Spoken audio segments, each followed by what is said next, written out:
in this designated public comment period.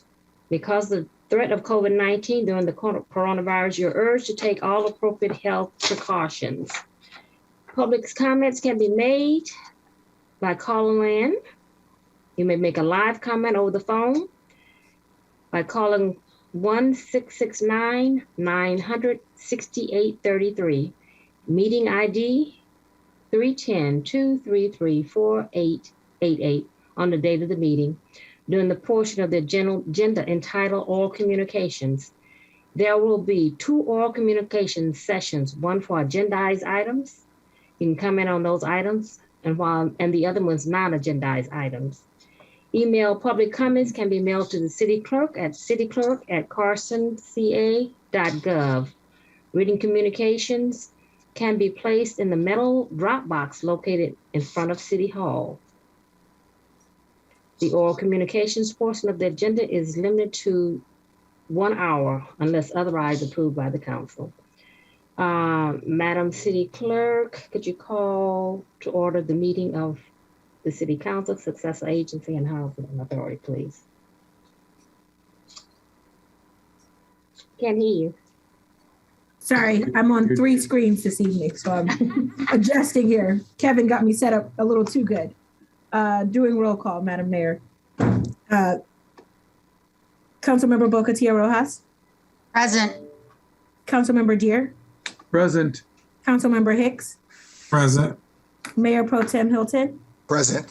And Madam Mayor Lula Davis Holmes. Present. Could we have a flag salute for our Councilwoman Rojas?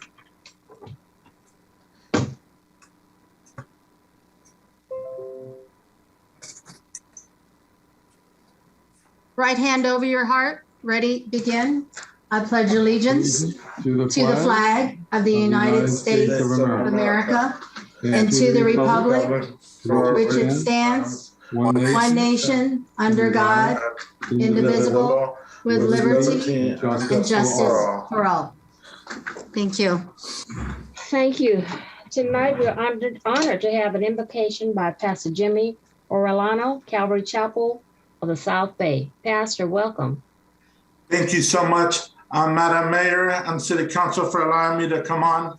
And it's always an honor and a privilege. Let's pray this evening.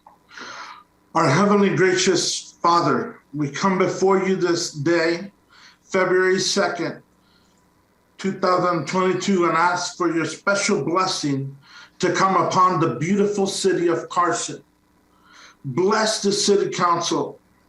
Tonight we pray for this City Council, Heavenly Father, from the mayor to its council members and anyone else who serves in any capacity. Keep them safe and in a place of humility as they continue to work and move this city forward. And please, Lord, allow unity to be something that would show and stand strong within this council's midst. Mark 3:25, and if a house is divided against itself, that house cannot stand. Matthew 5:14 says also, you're the light of the world. A city that is set on a hill cannot be hidden. Heavenly Father, I pray that the city of Carson would continue to be that city on a hill that cannot be hidden. Make this city be a city like no other. We ask for safety upon our streets, unity amongst our citizens, unity amongst our leaders, and humility we also pray for. In concluding, Father, we realize that we must do our part for this to become a reality. James 3:17 says, but the wisdom that is from above is first pure, then peaceable, gentle, willing to yield, full of mercy and good fruits, without partiality and without hypocrisy. Each day that this council serves, we ask that you would give them wisdom from above. Any thirst for power, please take away. We pray that if any fear would fall upon this city, the fear of the Almighty would be. Heavenly Father, thank you for how you have blessed this amazing city, how you have brought us through much, and we thank you in advance for how you will continue to bring us through. As it's been said, the city of Carson is that city, and I really believe this, with a future unlimited. If we seek you first in all we do, that will always continue to be a reality. In Jesus' name, amen. And amen. Amen. Thank you, Pastor. Thank you so much for allowing me. Always a privilege. Thank you very much. Much love. Yes, Councilman. If the pastor is complete, I just want to remark that Pastor Oriana, that was an excellent prayer. We really appreciate that. Madam Mayor, Pastor Jimmy was my student when he was 11, 12, and 13 years old in my homeroom. So that was back in the 1990s. And he still lives in Carson. His family lives in Carson. And as a teacher, I want to make one correction. Today is Tuesday, February 1st. And you'd mentioned February 2nd. I just agreed on it. I knew it was innocent. I'm sorry. Yeah. Thank you for that correction. That's a teacher in me. Thank you, Pastor. You did an excellent prayer. Really appreciate it. And God bless you. Always praying for you guys. Thank you. Thank you very much again. Bye-bye. Madam City Clerk, is there public comments on any closed session items? Where's my city clerk? No, Madam Mayor, we did not receive any at this time. Okay. Thank you. Madam City Attorney, closed session items, please. Thank you, Madam Mayor. The council will meet in closed session pursuant to Government Code Section 54956.8 to enable the city to consider negotiations regarding real property known as 220 East 223rd Street, APN numbers 7315012-900, 7315-012-804. I skipped number 1. The council will that's the first one, sorry. The council will also meet in closed session pursuant to Government Code Section 54956.9E1 because there is a significant exposure to litigation in one case. That concludes my report. Thank you. We will adjourn to closed session. Should be back about no later than 6:10, maybe sooner. Thank you.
We are live. Okay, good evening, everyone. We're returning to open session. Madam City Attorney, could you report out on closed session, please? Yes, thank you, Madam Mayor. The council met in closed session pursuant to Government Code Section 54956.8 to enable the City Council to consider negotiations regarding property known as East 223rd Street. No reportable action was taken. The council met pursuant to Government Code Section 54956.9E1 because there's a significant exposure to litigation in one case. In that context, the council unanimously authorized a settlement, which will be with the former executive, the city manager, which will be finalized and available for inspection by the members of the public by the end of this week in the city clerk's office. In connection with same, the council has instructed the city attorney to negotiate a contract for appointment of Mr. David Roberts as the city manager, and that will be brought back to the next council meeting for formal approval and consideration by the council. Thank you. Thank you. Thank you. Captain, everyone that's here for...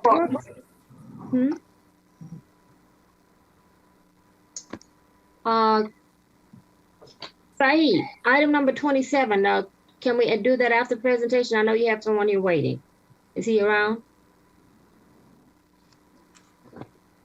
David, could you ask him and then He is, Madam Mayor. Yeah, we're ready for the presentation when you are. How, because I don't want, Captain, can you hang in there for a minute? I can, ma'am. Go ahead with your. What about Captain Bennett? Is he here? Yes, ma'am. I'm here. Yeah, I can wait. You can wait? Yeah. Okay, this is a special item that we have someone that has to leave early, so that's why I'm asking. So this is a special order of the day, and it's a public hearing. Madam City Clerk, has a public notice been posted? You're talking about 27, item 27? 27, yes. Yes, Madam Mayor, notice of public hearing has been given pursuant to applicable law, including but not limited to proof of timely publication received by the city clerk. Posting requirements were met for individuals and organizations. The posting affidavits are on file in the city clerk's office, and we have received 2 written communications. Okay.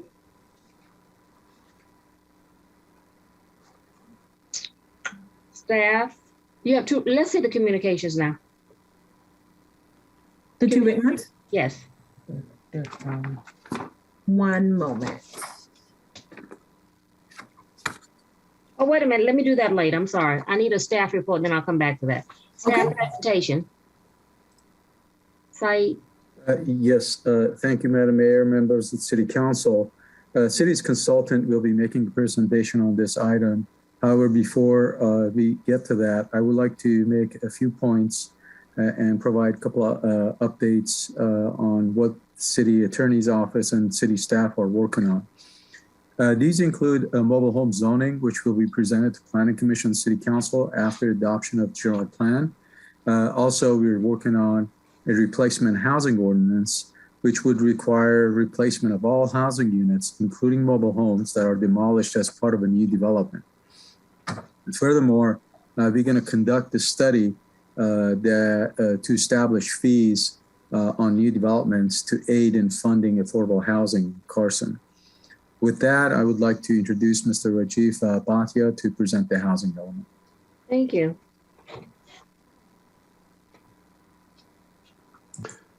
Good evening, Madam Mayor and members of the City Council. I'm able to share my screen. What I will do is hopefully you're able to see my screen. Please let me know if you are or not. Yes. Yes. Okay, great. Yeah. Excellent. Thank you very much. We have a short presentation for you. If you recall, you saw this item not that long ago. We brought it to you a few months ago before we sent the draft housing element to the City Council, to the Department of Housing and Community Development.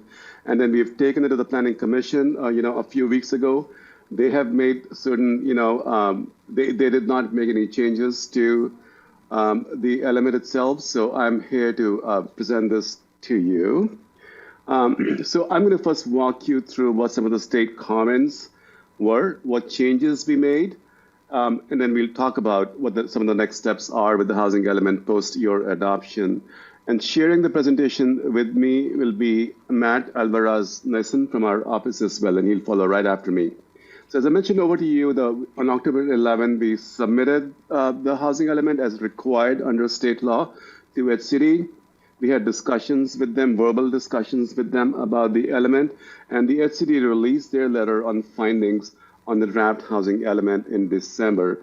We've revised the draft pursuant to state findings, re-evaluated, made some adjustments to housing sites capacity, no changes to the sites themselves, revised certain actions, and developed a new program on commercial to residential conversion. We'll talk about that in a little bit of a detail.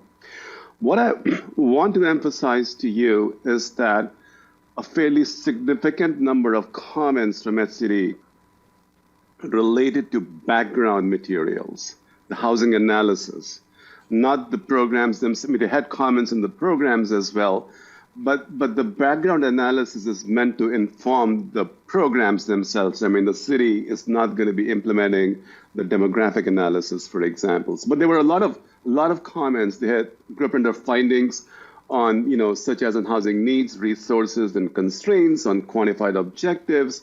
They wanted information on public participation we had done as part of the housing element, and also on consistency with the general plan. As I mentioned to you, this sites map is the same map that you saw previously, that the Planning Commission saw, and it's here again.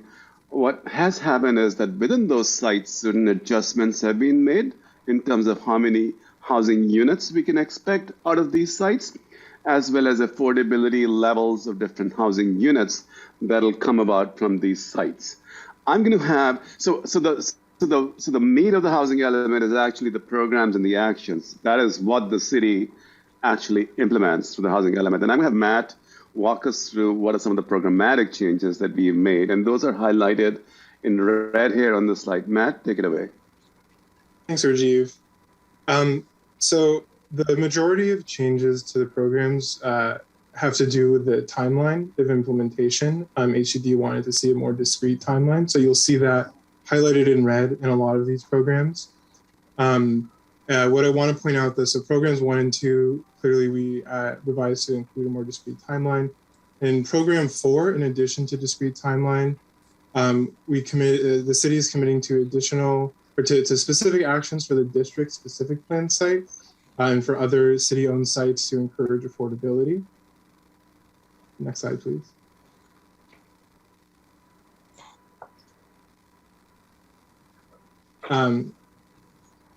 For program 5, which is a comprehensive update to the zoning ordinance, additional actions, thanks. Additional actions related to zoning appropriate for affordable projects, including permitting projects that develop above 30 dwelling units per acre to develop by right with affordable housing, in addition to a more discrete timeline for the program itself. Program 6, a more discrete timeline, as well as program 7. Program 8 also included a more discrete timeline, as well as a commitment to affordability in projected ADU development, as a number of projected ADUs were assumed to develop at lower income. Next slide, please. Program 9, again, a more discrete timeline. Program 10 includes an additional commitment to have the city coordinate with nonprofits, as well as replacement housing actions for the demolition of low-income or rent-controlled or otherwise protected housing, as well as a more discrete timeline. Program 11 introduces a commitment that Saeed discussed earlier about the mobile home ordinance, as well as additional context and a more discrete timeline for those actions. Program 13 related to special needs housing includes revised actions related to potential constraints related to special needs housing, as well as actions to encourage the development of extremely low income housing and meeting the needs of female-headed households. Constraints related to special needs housing include zoning requirements for residential care facilities, things of that nature that are required pursuant to state law, as well as a more discrete timeline. Program 14, which is the Fair Housing Program, was revised to include additional context on special needs groups and pointed to Program 13 again as the umbrella program for special needs groups, and also included a more discrete timeline. And then the new program, Program 16, is meant to encourage development of underutilized commercial sites to residential. Many of the sites included in the housing element are currently underutilized non-vacant sites. The city has a history of such conversions, but HCD wanted to be able to track the progress. So this program has been included where it was not before. So what happens with the housing element is that following your adoption, it has to go back to HCD for certification purposes. So under state law, we have a year from the original adoption date. So we have until October 15 of this year to get certification from HCD. Hopefully, HCD will find the element to be in compliance and certify the element, but it's not unusual that, it's possible that there may be some additional tweaks that may need to be made, but we will not know that until HCD has reviewed it. Under new state law, they have another 60 days to review the housing element once we give it to them. And if they have no changes, then we are certified. But if we need some additional changes, we'll be in conversation with them. I want to address some communication that was received earlier today about how we may not be complying with state requirements and so on. We are within the state law requires us to adopt the housing element within 120 days of the new housing element cycle.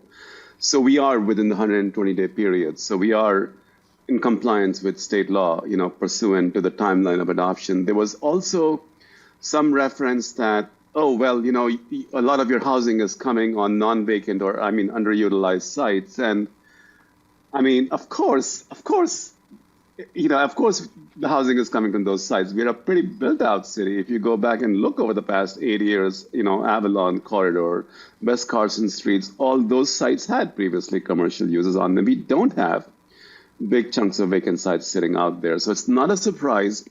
There is information on each and every parcel that we are looking at on page 257 of the housing element. There's a very detailed table in a spreadsheet.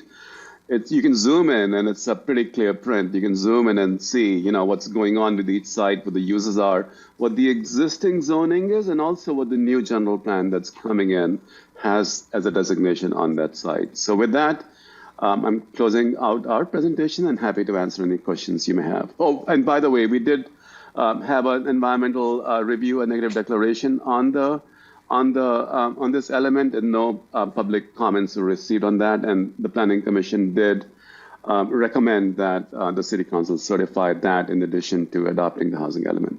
Thank you very much. Thank you. Well, council members, are there any questions that you'd like to ask at this time? None, hear none. Madam City Clerk, could you open the public hearing, please? Yes, I believe there are 3 people in the queue. Mr. Kennedy will likely let them in, and then I'll ask just to make sure that they're here to speak on this particular matter. Yes, on this item. Correct. Okay. Bring him in now. Okay.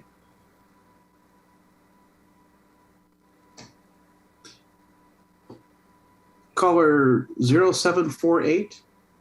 Can you please take yourself off mute, hitting *6? Do you wish to address the council on the agenda? Yep, on this item. Hi, can you hear me? Yes. Yes, we can. Are you here to speak on this particular agenda item? 47. Yes, I am. I'd like to speak on this, and then I do have another comment I'm going to be making if I have time. So just for clarification, this comment time is only for item number 27 regarding the public hearing, and then we can let you back in at a later time for additional comments. Okay, I just want to make sure I can get on again. I don't want to be said I already spoke and then I can't speak again. No, as long as it's in line with the agenda items, we can let you in. Go ahead and speak on item 27. Okay. Yeah, so on 27, the housing element itself, there's going to be a lot of questions from the community and from the public. First and foremost, we're going to make sure that there's plenty of community outreach so that there's participants from the community, especially from the folks that are struggling right now. We need to really address low-income housing and affordable housing. That element has always been pushed under the rug and always said it's going to happen, and it doesn't happen properly. So I would like Saheed and his team to take heed at this point and make sure that they do their due diligence with the community and giving us our opportunity to not only review it, but to send it out to all the houses, to send it out to all the communities so they can see what's going on with this housing general plan.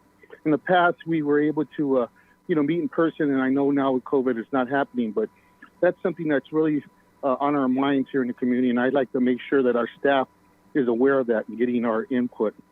Also, I'd like to make sure Saheed reaches out not only to the commissioners and planning commission, but to the key leaders in the community, that we have a roundtable and we meet and we actually discuss in detail with your consultants or with whoever it may be, but that Saheed is on top of his job and not skirting the issues as he has done in the past.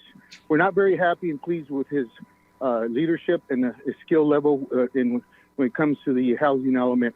It hasn't worked well for the community, and we want to make sure that these high rises and that there's a moratorium on squeezing the folks here in the residentials with 8 and 10 and 12 units on top of each other.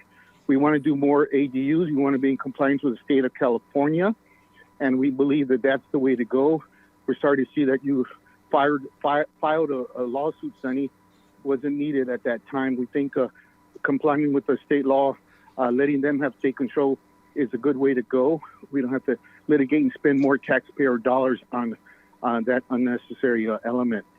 In closing, I would like to make sure that we, the people of Carson, have a complete, comprehensive picture of what is going to be proposed and worked out diligently throughout these next few months, and not just passed over, with city council or with the leadership of the mayor. I believe there needs to be more time to not only reflect, but we have a lot of good suggestions. I have quite a few that I will be looking forward to meeting with the appropriate people. But again, Saheed and your staff, I would say you better gear up and wake up and realize that we're not going to let you guys get away with what you've done in the past, and making sure that the work that needs to be done for this, housing element that's going to be for long term is properly done, especially for the needy and the need that you I'm almost finished. Your 3 minutes is up. The need for the poor, the sick, and the 3 minutes have expired, Madam Mayor. Thank you. Next in the queue. Yes, we're just waiting for them to be added. I've added them, 6520. Thank you for waiting. Can you please confirm that you are here to speak on item 27? You'll have 3 minutes.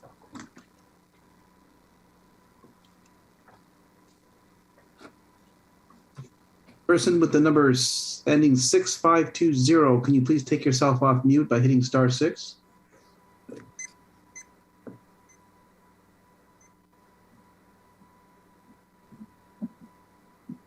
Okay, we'll put them back in the queue and I'll grab somebody else. Okay.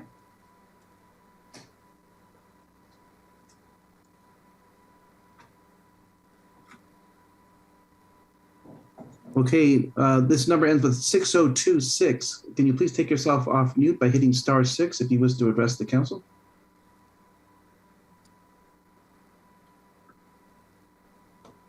(6026), can you hear me? Are you talking about me? Yes. Yes, thank you for holding. Please lower your other device. And just to confirm, you're here to speak on item 27? No, I put in a public comment to speak on item agenda number 9. with Caltrans. Okay, we are on item 27 right now. So Mr. Kennedy will bring you back in when we get to that item. Thank you for waiting. Okay. Are there any more speakers? That's it, Mayor. Okay. Staff closing comments? Do we have any from staff? Any comments, Saeed and staff? Not at this point. Okay, we're going to close the public hearing. Council deliberations, the floor is open for deliberation. Madam Mayor, Yes, I'll make a motion. We waive further reading and adopt resolution number 22-016. A resolution of the City Council of the City of Carson, California, adopting a negative declaration for and approving General Plan Amendment 22-01 for the 2021-2029 General Plan Housing Element Update. Second. roll call, Madam City Clerk.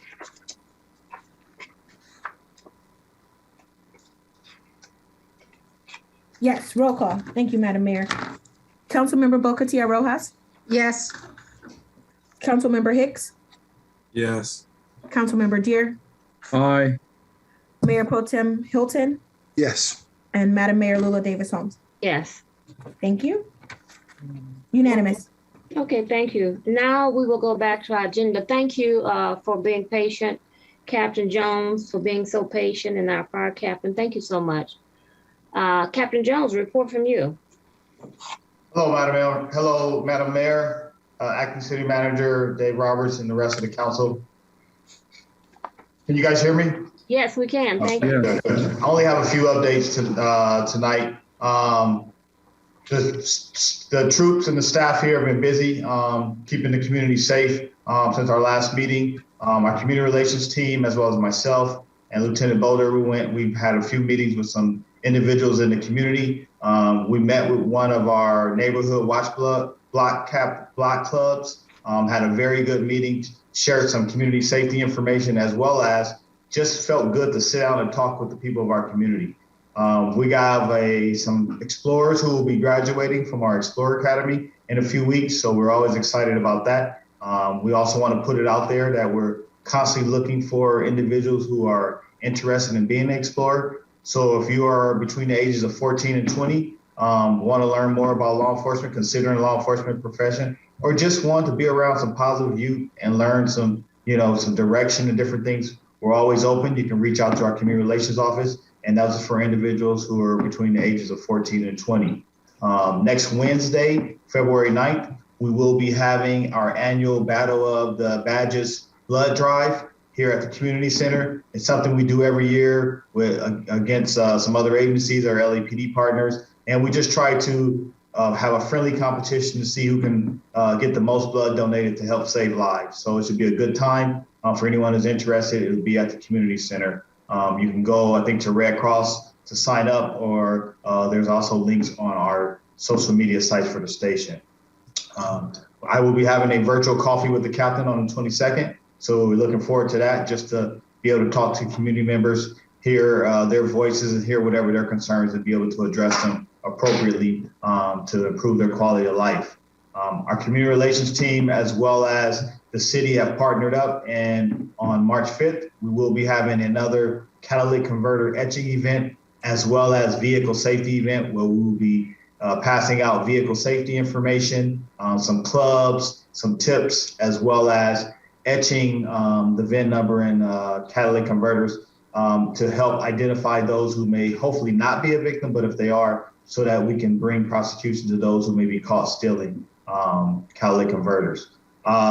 As you guys know, Carson is the cream of the crop, and we constantly have a constant turnover. You know, we recently have lost a lot of our lieutenants for good reasoning, and I just wanted to introduce tonight our new operations lieutenant. She's coming with a wealth of knowledge, a lot of experience. She has been here at Carson before. We had the luxury of working together in the past. She's going to bring some diversity, as well as just a new, fresh voice. I'll introduce you to her, and she can have a few words. And it's Lieutenant Kim Guerrero. Hello, everyone. I'd like to extend a warm greeting to you. Thank you for having me today. Again, my name's Kim Guerrero. I'm a lieutenant. I've been on for about 25 years. I trained here at Carson from 2001 to 2007, and then went on to North Rock Station and as a sergeant and promoted lieutenant. So now I'm back here at Carson. I went to school here at Dominguez, graduated, played softball for Dominguez Hills, so I know the city of Carson pretty well.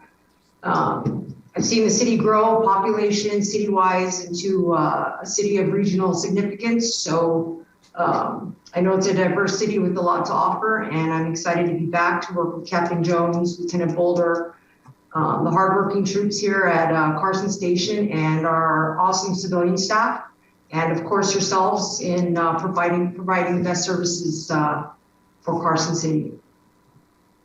Thank you for having me. Thank you. Welcome aboard and back. Came back. Yeah. I'm excited. Thank you very much. Very excited. Thank you. Thank you. You got it. Captain, Yes. is that it? So that's all I have for tonight. I just want to thank you guys once again for always supporting the hardworking men and women here at Carson Station. Does anyone have any questions for me? And we are so excited to have Lieutenant Guerrero back. We are too. Matt, I just have one question. Captain Jones, do we have any more people leaving? Hopefully not, sir. Okay, all right. This is a training station, I see.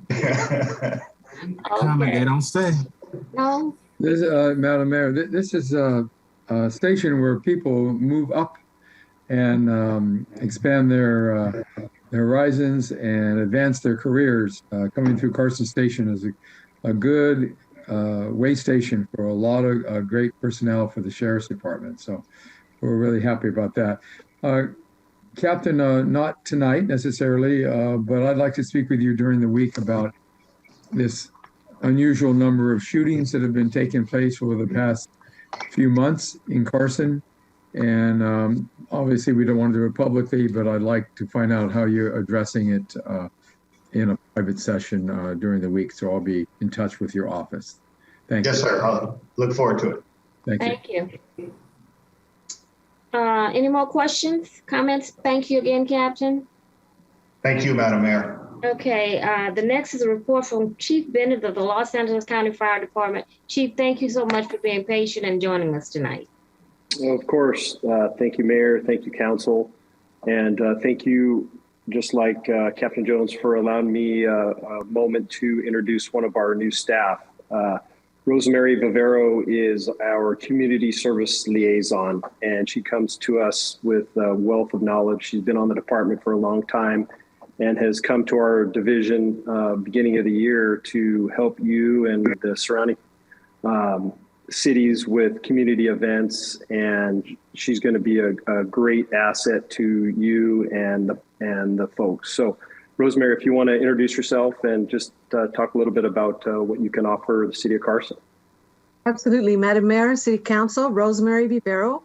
I've been with the county fire department for 20 years. Before that, I worked for the City of Commerce for 15 years. So I come to you with experience with cities and with the fire department. As I say, I like to bring up the name liaison, community service liaison, as I'm here to serve you in what the needs of the community are.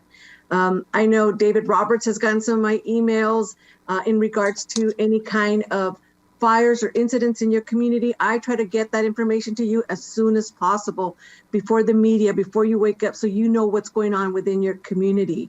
We also do events such as CERT.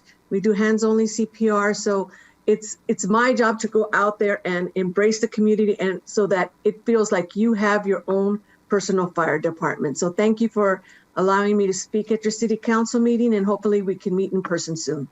Please, and welcome aboard. Thank you very much. Comments from my colleagues? Just welcome, Rosemary. We're happy to have you working in Carson. You'll find that Carson is a great experience for you, and thank you. We're a great community, and I think you'll fit in just perfectly. Thank you. I echo the councilman's sentiments as well. Welcome aboard. Thank you very much. Definitely. Thank you. Welcome to Carson. Yes. Happy to be here. Yes. You're housed in, Madam Mayor. Yes. Good question, Rosemary. You're inside of City Hall? I am actually housed at Fire Station 158 in Gardena. Oh, okay. Thank you. You have to come visit us. I will, absolutely. Okay. Thank you again. Thank Mr. City Manager, are we going to continue the Dominguez Channel incident report? We've met with Yes, ma'am. Thank you, Madam Mayor, for bringing that up. We will continue that in the next couple of weeks. Hopefully the next council meeting or the one to follow. Yeah, okay. What about our county sanitation district? Is someone here? I believe so. Yes, he is. How are you? Mr. Ferrante, Hi. yes. Good evening. How are you? Thanks for hanging in there. Oh, no problem. My pleasure.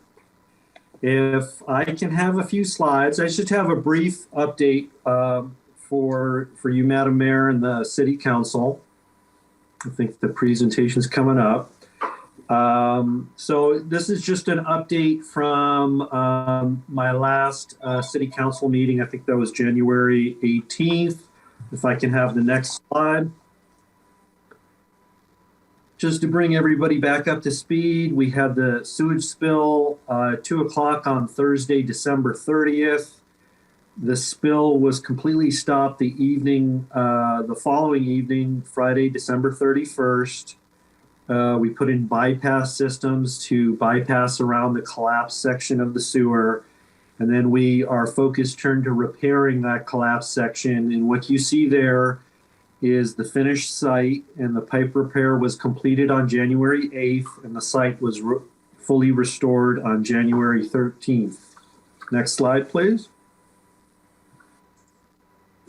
Another major effort, obviously, was restoring 212th Street. Once again, this is where the two manholes that actually leaked the sewage flowed along the street, along the parkway, and then into a storm drain. All the grass, except for one property, has been replaced. I think there's a special type of grass, so it's not coming for a while for that one property. The work on the city side, you can see on the left side of the picture as you're looking at it, the parkway, the soil being replaced. All of that should be done tomorrow. So proud to be finished with that, happy to be finished with that. We are also finishing, besides the grass, some of the parkways had pavers. Those pavers are being delivered this week, and it'll take about 2 weeks to install all the pavers and to complete that work. And of course, our public information staff have been out there with the neighbors, informing them of the schedule and when the work is occurring. Next slide, please. You didn't get a Dominguez Channel update, but we have been, of course, monitoring in the Dominguez Channel, checking for dissolved oxygen. I'm pleased to report that the levels continue to remain normal and no odors are observed. We'll be submitting a report here at the end of the week to the Regional Water Quality Control Board of not only of the spill, but of all the data associated with our monitoring in the Dominguez Channel as well. Next slide. So, there's been a lot of work done on trying to figure out exactly what happened and how we can prevent it from ever occurring again. And I just want to highlight a couple of things here. This is a picture after they had excavated all the broken pieces of pipe and manhole structure. And what you see in blue is pointing to the actual sewer. The top half of it broke apart. But more importantly, what you're also seeing with the green arrow is a manhole structure. And that manhole structure goes all the way to the surface. And it's about another 14 feet on top of that. And we've had a preliminary meeting with the consultant we hired to do the third-party review. And that consultant is looking long and hard at the manhole structure, that the manhole structure might have been actually the part that failed and that collapsed, and that then plugged the sewer line. So it's good to know exactly what happened, because then we can tailor a program around looking at manholes or looking at, the specific environment that other manholes would be in, similar to this one. And we've already looked at the other 6 manholes along this sewer line, and they are corroded, and some of them are in need of repair. And if you move to the next slide, this is a good summary showing that whole sewer line and the different stretches. And I want to point out, you can see, first of all, in red where the actual sewer collapse was, and the first repair that we did, that was about 200 feet. We are gearing up here in about a week to start that second repair on that section from Carson down. It's in the Caltrans right of way there. You guys have probably noticed all the bypass piping that's on Figueroa to allow us to do that repair. But as part of that job, we're going to be rehabbing 2 of the manhole structures as well, along with the sewer. And then ultimately, of course, I've mentioned this before, we already had a repair we were going to do in that bottom section, I guess you'd call it orange section. And we're going to accelerate that, so that'll be complete by next rainy season. And also we're going to be looking, as part of the rehab of the sewer, we're going to be looking at the manhole structures on that segment as well. So that really brings us up to speed. The important work that we'll be doing over the next month is that second repair. That's the section of sewer that we really identified that needs to be done as soon as possible. And that work should be complete by the 3rd or 4th week of this month. It should take about 3 weeks once all the material's in, and the material's coming in the next few days. So with that, I'm available to answer any questions. I've got a few questions, Mr. Ferrante. The screen you just showed us that had the 2 repairs that are going on after the one that you just completed, it shows 2019 work under Figueroa Street. Does that mean that there's a length of sewer that's been decommissioned already north of Carson Street? No, if you can bring that slide back up. Yeah. Yeah, that'd be helpful. You see where the blue line is, it says sewer built 2019. That's the work that was been done in the last couple of years. Correct. I know all this. I know all this because I own property on Carson Street right in front of where the work is being done. Yes. So I see all this happening, and I know there's 2 simultaneous projects, one with the collapse and one with the new sewer. But if you look at north of Carson Street, where the spill locations are leading down to Carson Street, so it gives the impression that there's an old sewer adjacent and under, maybe along Caltrans property or private property.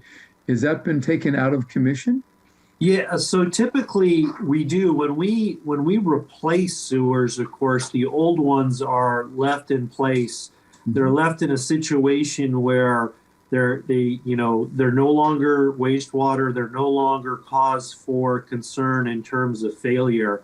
And the original concept that we had here is, you can see that, that segment, which was our phase 1 built in 2019 in blue, that was going to connect onto the work that's already going on Figueroa.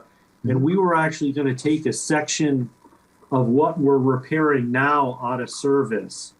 But since we're repairing it now, and the repair is a long-term repair, I mean, these sewers now, with these segments that are aligned, they'll be able to last for 40, 50, 60 years. We're going to keep it in service because it gives us much greater flexibility in the future to handle higher flows and also to more easily do maintenance in the different sewer segments. So both lines, theoretically, will be available for service? Correct. The brand new one under Figueroa Street, under construction, and then the one you're repairing? Correct. But north of Carson Street, you took out of service something. It implies you took something out of service. Yeah, that out of service there. I believe it was a smaller sewer. I'd have to get back and look at the drawings. It was a much smaller sewer. That's why we put the new sewer in that's brand new and then, of course, has more capacity. Yes. Okay, yeah, well, we're anxious in our neighborhood to get those black pipes off of Figueroa Street. I know you're working diligently and your crew does a great job. The traffic control is maintained very, very well, very safe manner, and I think that's important. But it is very inconvenient, of course. But, you know, we do need the work done, and I think people do accept that and understand that as far as my neighborhood's concerned. I know, I appreciate that. And we do hope that, like I said, by the end of the month, hopefully everything, the black pipes will be out of there and that repair will be complete. You'll probably shift the pipes down the street a ways to do the repair. Eventually, that third repair will be necessary. It'll be a different bypass system with a different route, and they're looking at all that now. And where is that going to? What's the location? So I think the council member was referring to the orange segment, that after we use the bypass pipes to repair the green section. Okay. Yeah, we'll be moving them down. Okay, very good. And then it all goes to the Joint Water Pollution Control Plant. Correct. Thank you. Any more comments from my colleagues? Questions? Well, thank you very much for coming out, and I'd like to make sure that our residents know what's going on in their community, and you have been just very supportive of my request to come out and give these presentations. And then when we finish, we'll bring you back. No, I do have one other question about 212th Street. The parkways with the new grass, are you putting, it's all new grass there, it looks like from the photograph. Is that correct? Most of it is new grass. A few of the homes had what? Pavers. Yeah, okay. Did anyone have, I'm trying to remember walking down that street, anyone have irrigation systems installed that you needed to replace? You know, I'm not sure about that.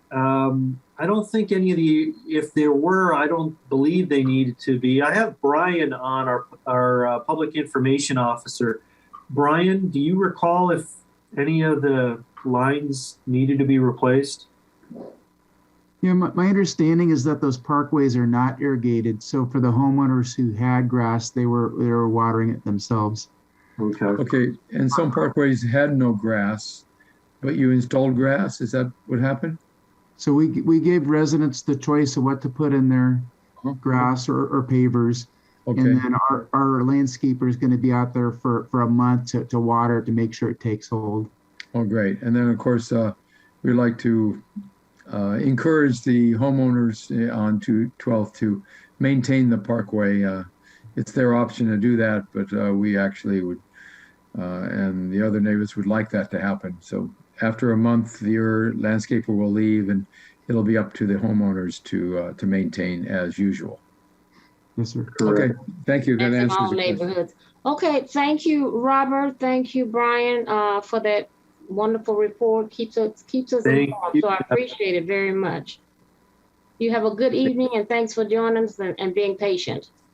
You too. Take care. Thank you. Dave Roberts, city manager. Yes, ma'am.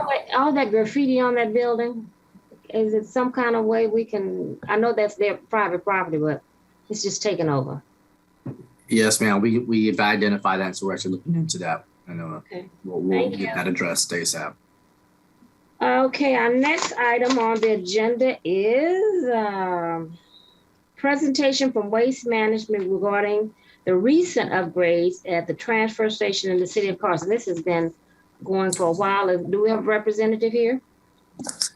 Right here, Mayor Davis Holmes. Hi there, Doug. How are you? All right. How are you? Yeah, long time no see. Yeah, I'm glad to see everybody is looking well. It had been a while. Yeah, I was just, I know this was a project we worked on several years ago. I just want to let our residents know and our city council know what's going on at the transfer station. Okay, terrific. I think Saeed or somebody has the presentation. There we go. Okay, I'll just jump into it, right? Yes. Okay. Yours. Well, back when we all were meeting about this, as you know better than anybody, City Council challenged Waste Management to basically modernize and beautify and overall upgrade the transfer station that we have on Francisco Street. So within that challenge, the city expected us to spend $5 million minimum to do it, and also to have all the work done within 18 months of when we received our final permits to construct. So I'm happy to say that we're way ahead of schedule. The permits were finally obtained in the building permits in May of 2021, and today I just got the note that we finished the final replacement of windows and everything else is done. So good job to the team over there. And also let me give a shout out to your staff. They were very clear and provided a lot of good direction. We knew exactly, they made sure we knew exactly what they expected. So it always makes it easier when you're working on a project to have clear expectations. And in addition, we actually spent more than $5 million.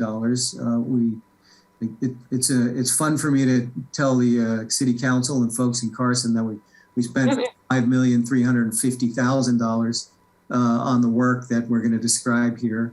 Of course, when I have to do my debrief internally, I'll have to explain why I went $350,000 over budget, but that's okay. It was worth it, and I think everyone will see that when we go through it. So let's jump to the next slide if we could.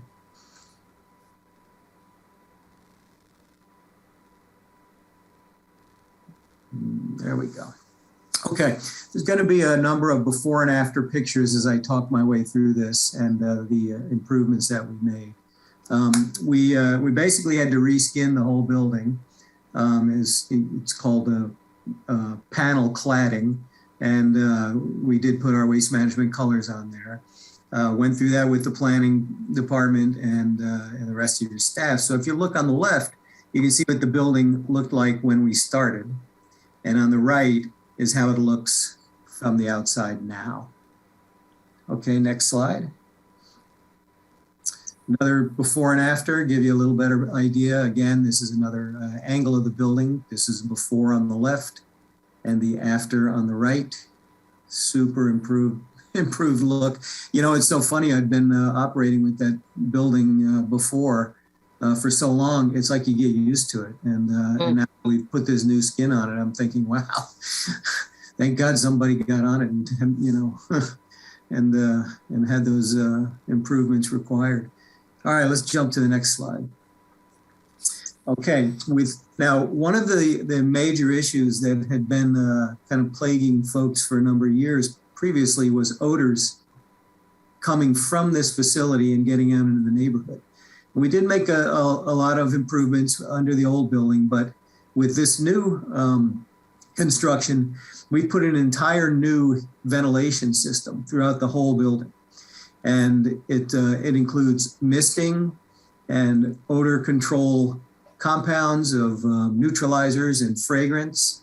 And it's all basically run by 4 very high velocity exhaust fans that are attached to those 2, you can see those 2 large ducts coming out of the side of the building on the right, which is the after picture. And then those are,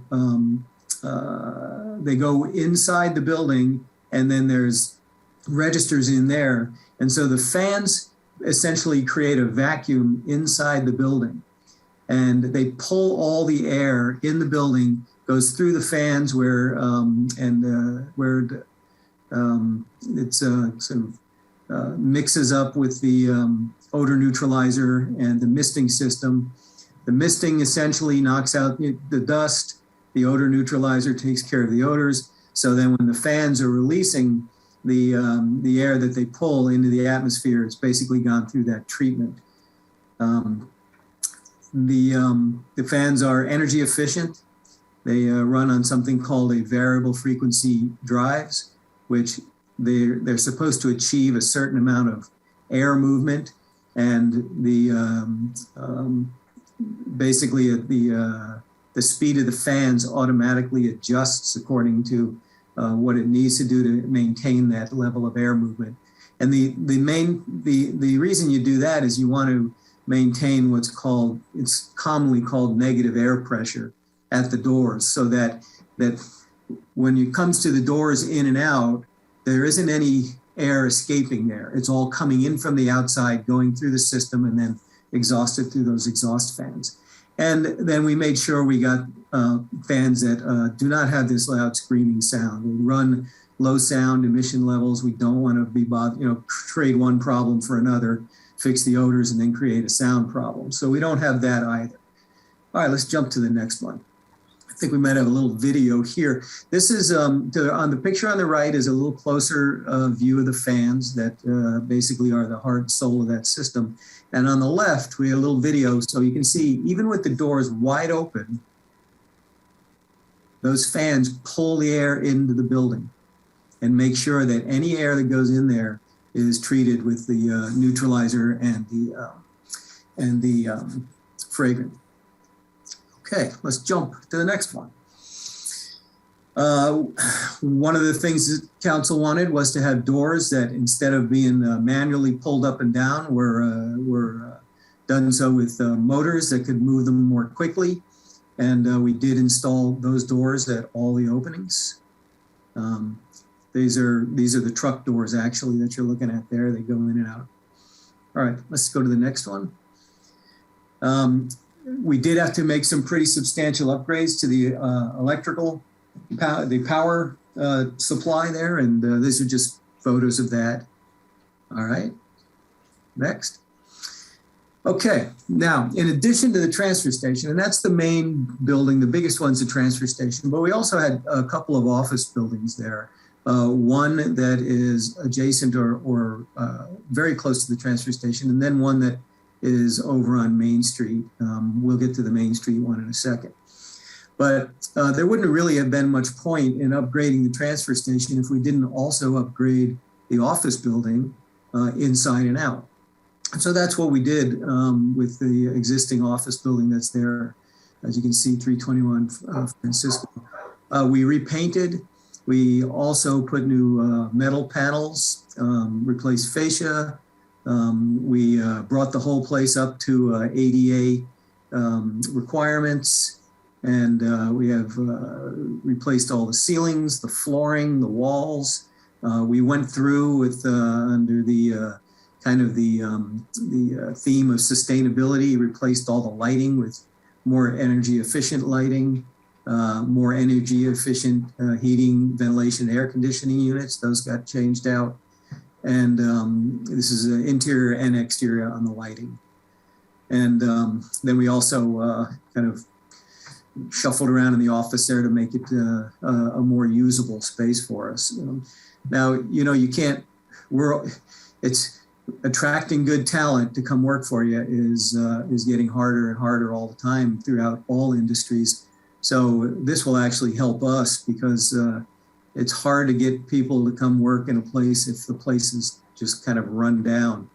So let's take a look at the next slide and we'll show you what it looks like on the outside.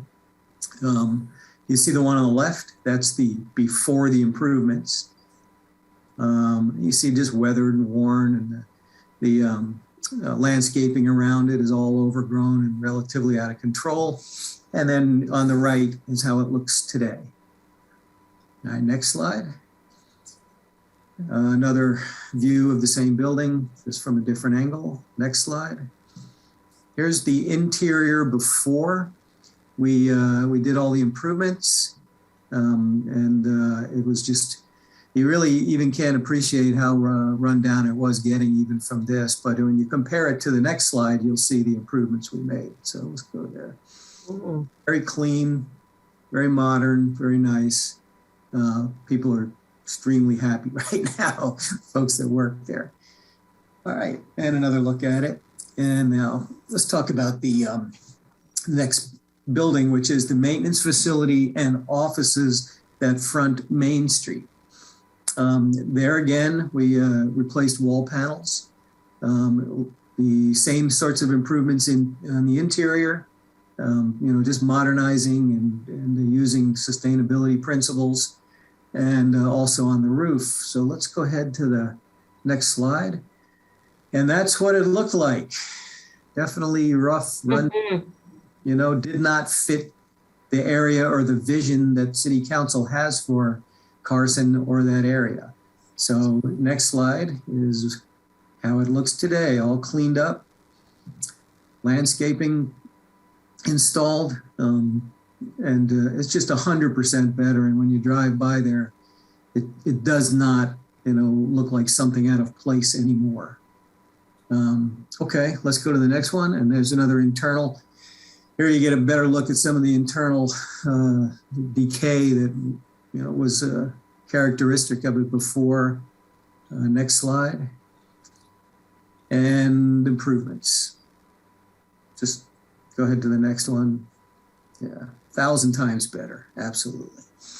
Let's talk about landscaping. Landscaping was an eyesore before. You can see it's all overgrown.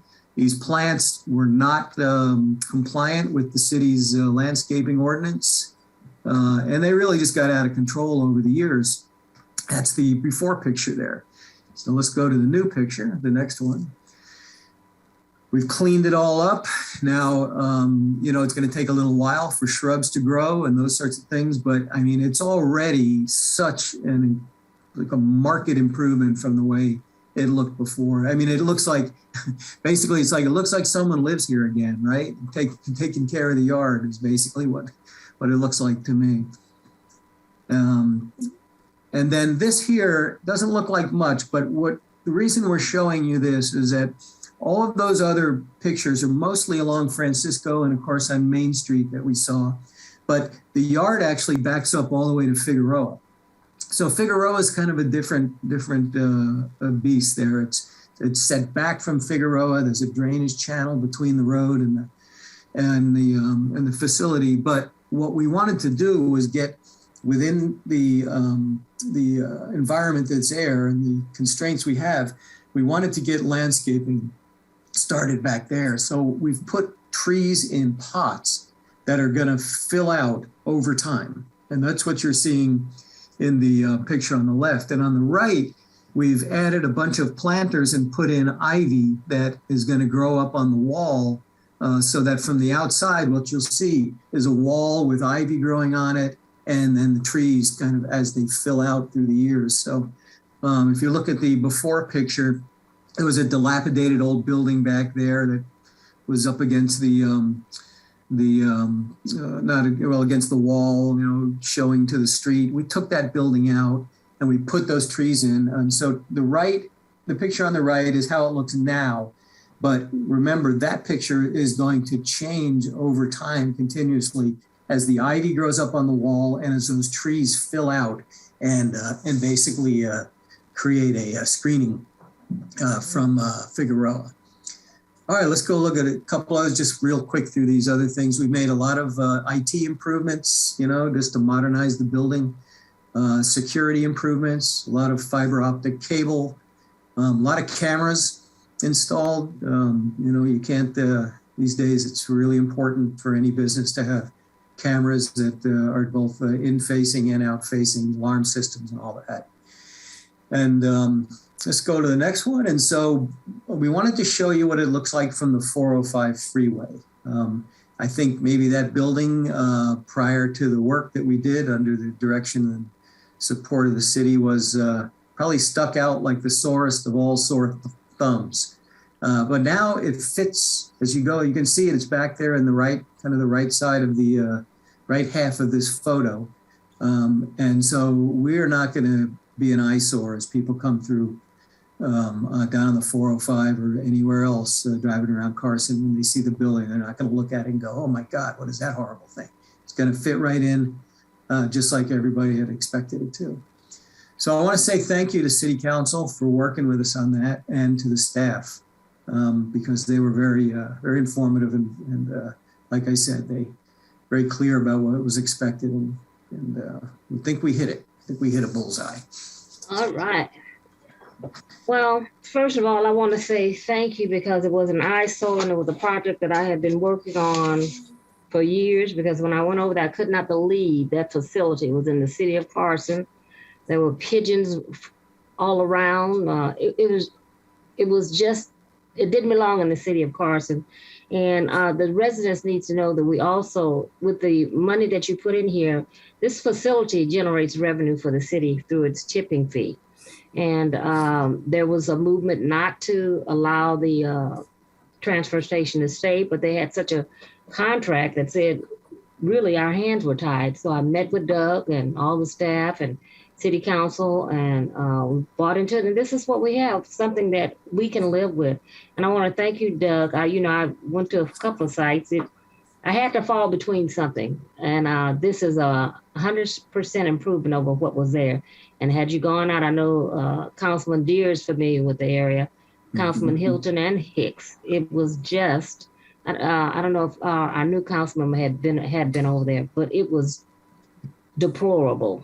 And yeah, I won't argue with that. It was absolutely was. And so we met with all the key players, and this is what we have today. A little short of what we wanted, but it's a far cry improvement over what was at the site. So thank you, Doug, for the presentation. But I do want my residents to know that now you have a transfer station that's much better than what we had. Comments? It looks sharp. Madam Mayor. It does, yes. It does look great. Thank you. Thank you very much for that. Yeah. Yes. Yeah. An outstanding presentation. I'm so glad that we got this done. I'm really glad about the smell, because I know that's been a concern for the entire area, that you guys have that system in place, and look at me. It looks good. And again, in New York City. I'd like to add to Councilman Hicks' comments. I'm sorry, did I interrupt someone? I thought, were you finished, Councilman Hicks? Yes, I was. Oh, okay. Yeah, I don't live too far away from this location. I live right down Figueroa Street, not too many blocks from this site. And I'm delighted that your company, Waste Management, had agreed to remediate and fix up this station that badly needed improvements. And the investment of money that you made into it is appreciated by the community, I'm sure. And of course, as the landscaping as planned grows out a little bit, it'll look even better. And this area of Carson, we have a vision for this area. We're trying to improve the entire area, and this is across the street from the Porsche driving experience. So it's really important that Waste Management came through and did what they said they would do. And so Doug, please pass that on up the line or down the line, that we appreciate that. And of course, something I've wanted for many, many years, along with my colleagues, is a Costco store directly across the street. You're on the north side of Francisco Street. Costco would go on the south side of Francisco Street. And because of the improvements you made, the millions of dollars you put into this, it makes it much more compatible to that type of a neighboring business, so that business can be very successful. And so just want you to know, Doug, that we appreciate it. Thank you very much. And the Porsche Center is happier. Yes, Mayor Pro Tem. Yeah, I was going to say, in the words of Sam Cooke, it's been a long time coming, but the change has finally come. So we appreciate it. I drove by the other day and just looked at the aesthetics outside. It was, as Mayor says, is a far cry from where we were. That place looked like it was in a third world country. And you see that by some of the slides, even the stuff on the, we were crying about the stuff on the inside, on the outside, But when you showed those pictures on the inside, I was concerned for the people who had to work in those type of conditions. So I'm grateful that that Waste Management has done that. So kudos to you. A long time coming, but we appreciate it finally happening. Well, thanks for hanging in there with us, everybody. We really appreciate it. And I do have one last thing to note. Mayor Davis Holmes, since we entered into the agreement, city's collected $1.25 million of host fees. So awesome. It's going to be the gift that keeps on giving over there. Keeps on giving. And yep. I said, we're not letting that get up out of here. Thank you. Thank you. Thank you, Doug. All right. Okay. The next on the agenda, Doug, I'll be talking to you. Yes, ma'am. Next on the agenda is a presentation from Santa Monica Bay Watershed Coordinator on Stormwater Management. You skipped Caltrans. They gone? Oh, did I? Is Caltrans here? No. Is Caltrans? I'm sorry, Tony. You're up That's next. all right. That's yes. all right. I had notes written on top of it. Thank you, Councilman. You're on deck. All right. Thank you, Madam Mayor, council members. This is an honor and pleasure to be here with you this evening. I don't have a PowerPoint presentation, but I just wanted to speak to all of you and give you a quick update on the adoption process of Route 47 that runs through the city of Carson. So first and foremost, I do want to send my appreciation on the partnership between Caltrans and the city of Carson on this issue. I know it's been a long-standing issue for many, many years. And most recently, we've been working with Ms. Eliza Jane Whitman and her team. And it's been a great working relationship and collaboration on getting to where we are today. I do have to say that I'm extremely committed to making this work, and it's the adoption of Route 47 is really focused around what I believe is our Caltrans 3 foundational principles of safety, climate action, and equity. And it has a common theme of being people-centric. And I think this is a great example of the state and local government working together to lead an effort that benefits people of the city of Carson, people of the state of California. And so, Madam Mayor, you and I were both in a meeting several months ago when Alameda Street was brought to our attention due to the supply chain issues that are taking place throughout our state and nation, and also the use of Alameda Street by trucks carrying containers. Do you want to say, although Alameda Street was legislatively approved as Route 47 in the 1980s, the route was never officially adopted by the California Transportation Commission, and therefore, because it was never adopted, it's not currently included as part of the state highway system. So our effort is to work together with the city and the California Transportation Commission to officially adopt Route 47 from Henry Ford up to Alameda Street and along Alameda Street up to Route 91. And a portion of Route 47 falls within the city of Carson, while other portions of Route 47 fall outside the city's jurisdiction and fall within the city of Los Angeles. And so Caltrans will be coordinating with each of the cities on this adoption process. The adoption of roadways into the state highway system, as I mentioned, is done by the California Transportation Commission, which is a separate agency. It's not part of Caltrans, so it's a separate state agency. And they have the final determination and final approval of all adoptions. So we'll be working with them every step along the way in order to ensure a smooth process. As mentioned, Caltrans intends to coordinate with the CTC throughout the entire process. We may ask the city of Carson at times to attend some or all of the meetings, depending on the need from the California Transportation Commission to assist us with the discussions. But I will say that Caltrans is in the process of hiring a specialist to lead this effort on the adoption process, and the individual should be on board by the end of this month. The adoption process is intended to be a collaborative process, obviously, between Caltrans and the city of Carson and the city of LA and others. There may be background, history, facts, data required from the city. We'll be working with Ms. Whitman on those issues. But our intent is to minimize the amount of staff work by the city of Carson. And that's the entire purpose of hiring a specialist to help us with this process. So they will perform the majority of the work and not the city itself. The adoption process can take up to 24 months. And because we are working with several jurisdictions, it could take a little bit longer, but we're going to do everything in our power to minimize that time, shorten that timeline, expedite processes wherever we can, so that we can get this completed as quickly as possible. Concurrently to pursuing this adoption of Route 47, Caltrans is also working closely with the city of Carson in the development of a memorandum of understanding to allow Caltrans to perform some emergency spot repairs to the pavement along Route 47 during this interim period of time. So our intent is be able to go in there and fix some of those potholes, fix some of those really bad areas along Route 47.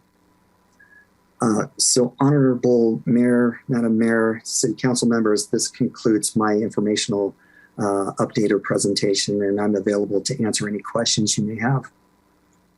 Quick question from me. You said this was approved in 1980, but was never... It was never, that is correct. So there was a legislative bill that was passed that called it Route 47, but it was never adopted formally through the California Transportation Commission in that entire time. Well, I appreciate you coming out. I'll let my colleagues have questions. It's 3 minutes that we want to move on. So if you have questions, let's keep them down to 3 minutes. Councilman, do you have questions? I've got some questions, MOC. Tony, thank you for the presentation. I think it's very important that you're here tonight. A couple things, just for clarification. The Terminal Island Freeway, what is that route number? Do you know offhand? Offhand, I do not. I apologize. It's like 105 or something like that? Or? Not 105. It may be 103, but I'm not 100% sure. Okay. So between 223rd Street and the 91 freeway, Alameda Street goes along a neighborhood that we call Lincoln Village, and then the President Track, generally referred to as the Dominguez neighborhood of Carson.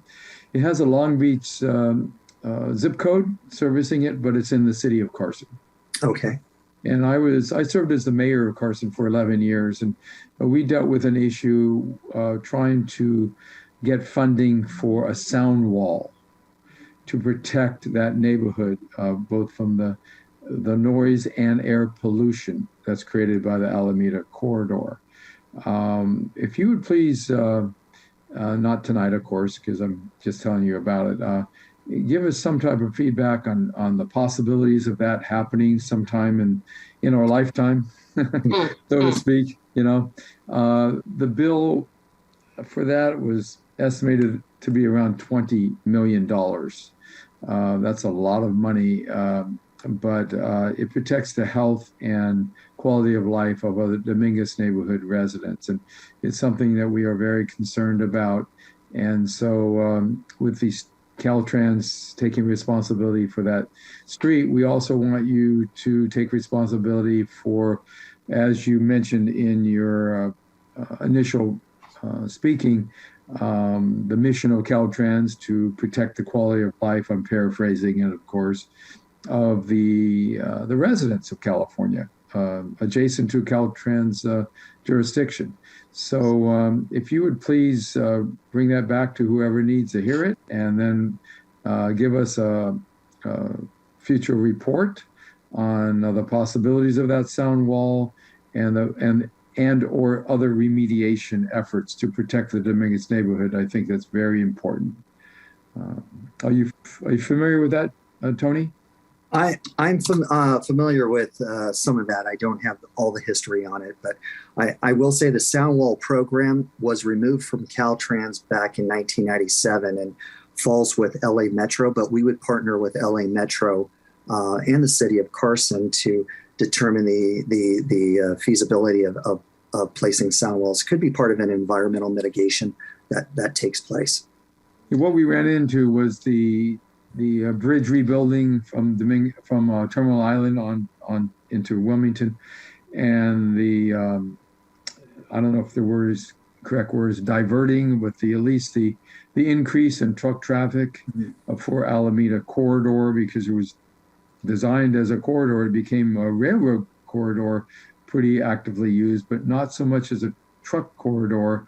In the last 10, 20 years, I mean, 5 years ago, I would stand on Alameda Street during the middle of the day, and there wouldn't be any truck passing by for several minutes. Now that's increasing. And I think with the improvements of the bridge and so forth and designation, it might be a greater designated, I don't know if that's the right word for it, truck route. So if we're going to have a lot more trucks, meaning like thousands of more trucks per year on this street under the jurisdiction of Caltrans, when it does totally become your responsibility, we cannot forget the quality of life issues that are going to affect the residents that are literally a few yards away from the curb line of Alameda Street. Tony, so when we invite you back again, you can address these concerns with us, or Mayor Pro Tem, would you like to meet one-on-one with him? Or? Are you referring to me, Madam? No, I'm sorry. I'm my councilman. My Mayor Pro Tem is looking at me like, what are you talking about? Right. Well, anyway, I figured you were talking about me, but that's okay. That's okay. Yeah, Tony, I would like to meet with you or your staff in the next couple of weeks, or if that's possible. Could you arrange that through our council office and our city manager, please? And also, Councilman, I'd like to be in that meeting with you because it's two of us. Okay. Sure. Okay. Glad to have you. And maybe if the city manager approves of the public works director. Yeah, of course, yes. Absolutely, yes, sir. So we'll Madam Mayor. Yes. Madam Mayor. Where are you? Councilwoman. Yeah, I just wanted to make a comment and thank you, Tony Tavares, for that presentation. I do want to clarify for the people in the community, because I get a lot of these phone calls and complaints. As far as the graffiti removal and the trash, is that something that lies with LA Metro, Caltrans, or do you work together? Or for the community, how would they, who do they contact to make requests on that for those cleanups? So if it's on the state highway system, they would contact Caltrans. Okay, so like the 110 freeway southbound between Carson and 223rd specifically? Yes, on the 110, it would be Caltrans responsibility. Okay, and then is there a phone number that the community can call? And then is there a time period? The best way is we have what's called a customer service request on our website. And it's very easy to fill it out with a location. You can, if you have a photo, you can add a photo to it as well. And we respond, I believe we respond within 24 hours, and we'll have a crew out there very quickly. Perfect. Thank you. Thank you very much. You are very welcome. That's great. And again, thank you for that presentation. Councilman Hicks. Thank you, Madam Mayor. Tony, thank you for that presentation. My question is, it's been since 1980, whatever that year was. Now that, when will it be officially transferred over to you guys, or has it been done already? It has not been done. So we're in the process of working with the California Transportation Commission. And this process can take up to 24 months to finalize. That finalization would be the time when, and if the CTC approves it, that would be the time when it would become the Caltrans responsibility. Now, upon that approval, are there funds that are available that will be utilized for that highway? Because I'm thinking of potholes and other issues that are along that thoroughfare that needs to be addressed. And does that also encroach on the egress that goes into like Delamo Boulevard and the connecting streets, or is it just the actual highway itself of Alameda? It would just be the highway itself, the right-of-way of the highway itself. As far as funding, any funds would have to be programmed over multiple years. So at this time, we're still identifying where the funds would come from to be able to bring that corridor up to standards. It will probably take, I will think, in my humble opinion, I think it would take probably a decade or longer to bring everything up to standards. Because I know that it's missing lighting. The lighting is very dim in certain areas, along with the actual material of the street itself. And now that the mayor, along with Councilman Deere, just making sure that when you guys are speaking in that area, the President's Track, that they're real concerned about how the streets are and the potholes, and several businesses along that area are affected behind that as well. So once that is known, I would love, Mayor, for him to come back when it's made available for us so the entire council will know. Tony, along Yes. those lines, I know we had discussed going in and filling some of those potholes. Now that started last month or so. I'm not sure if it started or not. My team didn't tell me for sure on that, but I know that we are working with Ms. Whitman and her team on developing that MOU to allow us to come in and do that. Okay. Yes. That was one of our requests, and thank you. So we'll talk to Eliza Jane. She'll be in the meeting. Okay. Thank you. Any more questions? Yeah, I do have a follow-up if my colleagues are complete. For Tony. Of course, on the 110 freeway, as Councilwoman Rojas mentioned, that property is problematic because of all the graffiti and the homeless encampments there. The other day I was driving on the 110 early in the morning, that's 3 days ago, and there was a fire in a homeless encampment right on the Caltrans property. It was started out with a lot of dark smoke, and then blazing flames all over the place. Is really amazing. So we do have a lot of problems there, and I just want to let the public know that property is under the jurisdiction of Caltrans and not the city of Carson. So the graffiti needs to be eradicated in a conjunction with working with the city when the reports come in, and we appreciate Caltrans. You are doing a lot of work there, trying to maintain it, but you've got your hands full. As I don't know, I'm sure you know that, Tony. But we appreciate the effort that Caltrans is putting forward, and we need you to keep doing that. Doing that, of course. And so on the 47 Alameda Street, as you mentioned, you try to get it out, eradicated, meaning graffiti, within 24 hours. We have that policy in Carson too. So of course we want to make sure that policy is maintained by Caltrans. We maintain it. We want it to continue on the 47 because it's really, even though it'll be a state highway, I'm assuming that the Transportation Commission doesn't have any major issues with transporting it. Have you heard of any issues, or within your experience working with the Caltrans, is there a reason why the California Transportation Commission would not approve the transfer from Carson to Caltrans? I don't think so. If we lay it out logically and working together, showing the collaboration that Caltrans and the city is working together to do this and lay out the strategic plan for the route itself, I believe that we make a good argument and the commission should approve it. But okay. I always have to have that caveat in there, is that I don't have the final approval, unfortunately. Right, nor do you have a comes from another ball. Agency.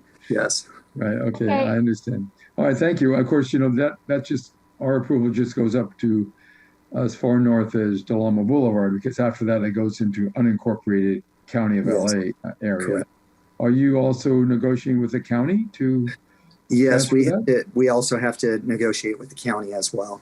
Okay. And so dealing with multiple agencies, sometimes their timelines are not aligned with ours, and so it can take a little bit longer. You're dealing with government. It works very slowly. Yes. Yes. Thank you. Tony, thank you I'm for complete. coming. Thank you very much. Thank you, Madam Mayor. We'll let you know when you get, after we meet, and if you have something you want to share with us, we'll have you back. But we are going to have you back at future meetings as to discuss the progress. So thank you for taking the time. Thank you for being patient also. Oh, thank you. Nice meeting Thank you, Madam. several months ago. Okay, thanks. Take care. Bye-bye. Now, I'm on item number 10. Is that correct, Councilman Hicks? Yes. Presentation. You're correct, MOC. South Santa Monica Bay Watershed Coordinator on Storm Water Management.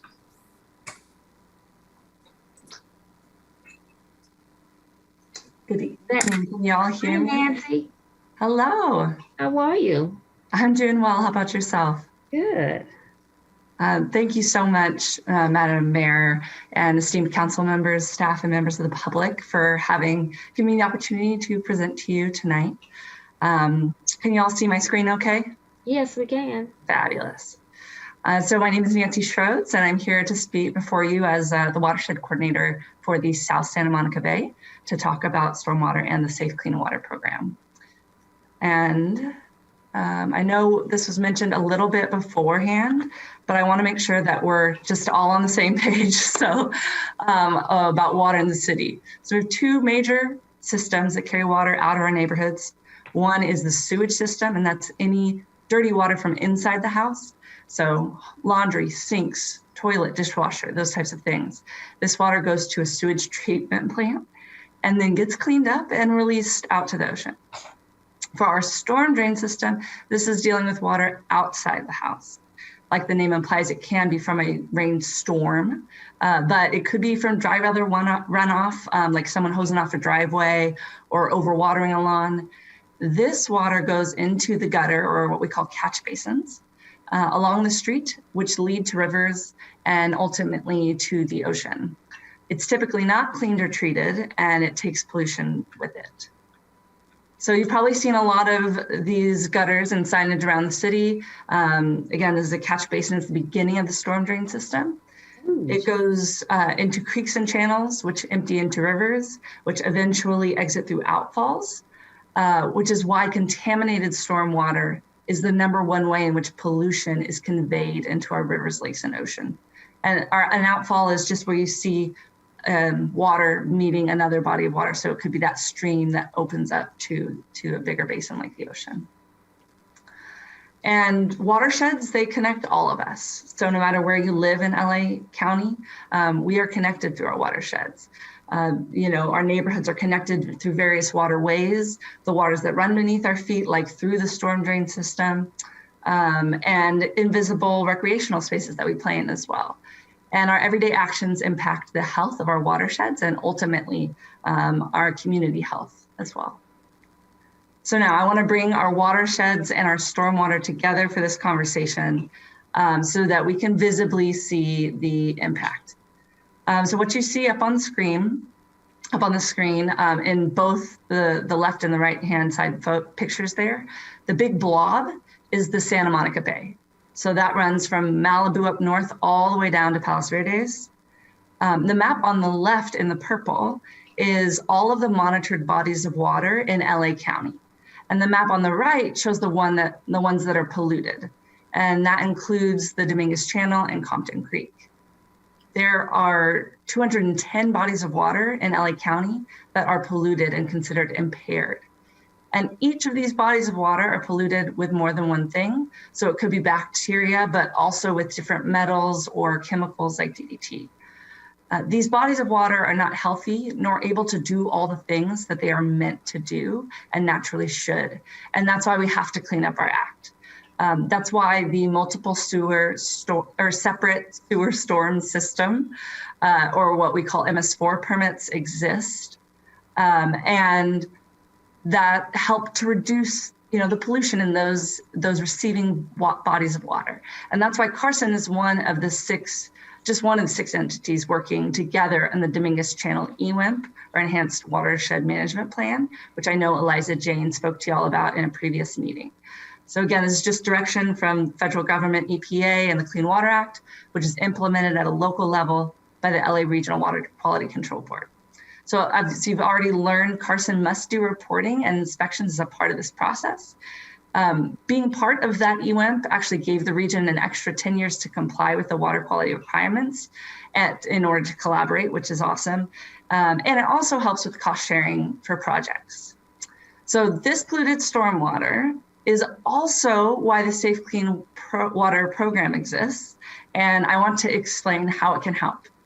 Big picture, it provides funding, and it also requires reporting to receive that funding. So the Dominguez Channel EWIMP and the Safe Clean Water program are two totally separate programs, but they work towards the same goal. And just to show folks place and space, because I know that helps sometimes, the first little arrow that's pointing to the squiggly on top, that's the northern part of the Dominguez Channel.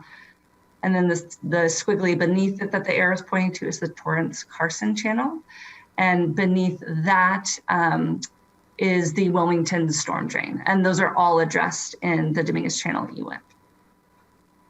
So the Safe Clean Water program is a regional issue that we use in a regional approach with, and that's what I really want to focus on tonight. So in 2018, 70% of LA County voters decided to tax themselves by passing Measure W. This ordinance created the Safe Clean Water program, and voters wanted to invest not only in environmental water quality, but also make sure investments enhance communities, create local jobs, overcome injustice, improve water supply, and use multi-benefit nature-based solutions. So the big picture 4 goals here are just capture it, clean it, make it safe, and make it for everyone. And community benefits are huge, and there could be potential ones like along the Dominguez Channel. You have parks, green streets, and we'll get into some of that a little bit later. So there are 9 different watershed areas in the Safe Clean Water program. As mentioned before, I'm your watershed coordinator for the South Santa Monica Bay, which is indicated in pink on the map at the very bottom. So taking a closer look, the top of the South Santa Monica Bay for the Safe Clean Water goes up to Inglewood, runs along the 710 down to the LA Harbor. So Carson's that green area in the map, kind of in the middle, and the border of our watershed is in red. So this is a property tax, and it costs 2.5 cents per square foot of impermeable area, which just means anything that water can't soak through. So if we think of roofs or driveways, parking lots, etc. And all the money from this tax, from all of it, 40% goes back to the city in which it came. So that means that Carson receives 40% of the tax dollars back to help fund your municipal program. And this equates to $2.4 million annually. There is a lot of flexibility and opportunity with the municipal stormwater funding. And Carson does have to submit reports on what that money is used for to continue to receive that funding back. So the annual date for that report is April 1st of every year. And as for the rest, 10% goes to the flood control district, who manages the whole program regionally, and provides additional education and outreach and workforce development. This is also where the watershed coordinator funding comes from. And then the other 50% goes into the regional program where those 9 different watershed areas were. So for example, in the South Santa Monica Bay, where we are located, we get around $18 million annually. So this is actually part in how the Carriage Crest project came to be from this regional pot of funding. And I want to just point out that disadvantaged communities are looked upon favorably when it comes to this funding. 110% of the funding is to be invested back into these communities. This was written into the ordinance with intention to acknowledge past injustices and provide extra funding in historically underserved communities. So just wanted to make a note of that. So as your watershed coordinator, really excited to be able to meet y'all tonight. And it's a fairly new role. We've only been around for almost a year. So I work very closely with my team members at Heal the Bay, as well as our partners at Social Justice Learning Institute and Jesse De La Cruz and his team. And while our day-to-day focus is on a range of areas, in short, we want to do three things. One is connect. So we focus on soliciting and supporting new projects by connecting with stakeholders and municipalities to identify and elevate project ideas. We engage with community by participating in meetings, understanding community needs through surveys and other methods. And we also want to educate, so similar to what I'm doing today. We want all members of LA County to see themselves as having a role within this program, be it from faith-based institutions and organizations, public agencies, private entities, HOAs, business owners, and beyond. And so the diversity of the watershed warrants a multifaceted approach. So we use an array of strategies and tactics to achieve our goals. So one of the questions, or a series of questions I ask of you all tonight, is how can we support you as the watershed coordinator for this region? Can I help provide guidance on how to participate in the program and have local residents' voices heard? Can you help me identify the need within the community? Can I help provide educational opportunities, provide guidance in developing or identifying project concepts, and connect those who are interested with resources they may need? So this is just a quick look at your watershed area steering committee for the South Santa Monica Bay. So there are 5 agency spots, 5 community spots, although we are short 1, and 7 municipal spots. And there's 1 watershed coordinator on the committee, although I don't have a voting seat. So understanding Carson's fundable stormwater projects. Your Department of Public Works is already looking at public parks and green streets. So I've identified here green streets, infiltration in parks like the Carriage Crest project, which I pulled that picture of, and possibly improvements along the Dominguez Channel, as well as green schoolyards and many more opportunities. And I just wanted to reiterate that the Safe Clean Water Program funding is not the silver bullet answer to all of our polluted stormwater woes. It wasn't designed as that. It was designed as supplementary funding to finally get some of these projects that have been sitting on shelves into the ground while finding new ones at the same time. So it gives municipal funds just to Carson, and with the regional program, you are competing with 16 other cities along with communities in LA County unincorporated. So that is a competitive pot of funding, but it also shouldn't be the only funding that you're using for stormwater projects. So there are other local measures that you could propose for cost sharing or leverage funding. Those include Measure A, H, or M. There's propositions like Prop 1 and Prop 68, as well as various other state and federal grant funding.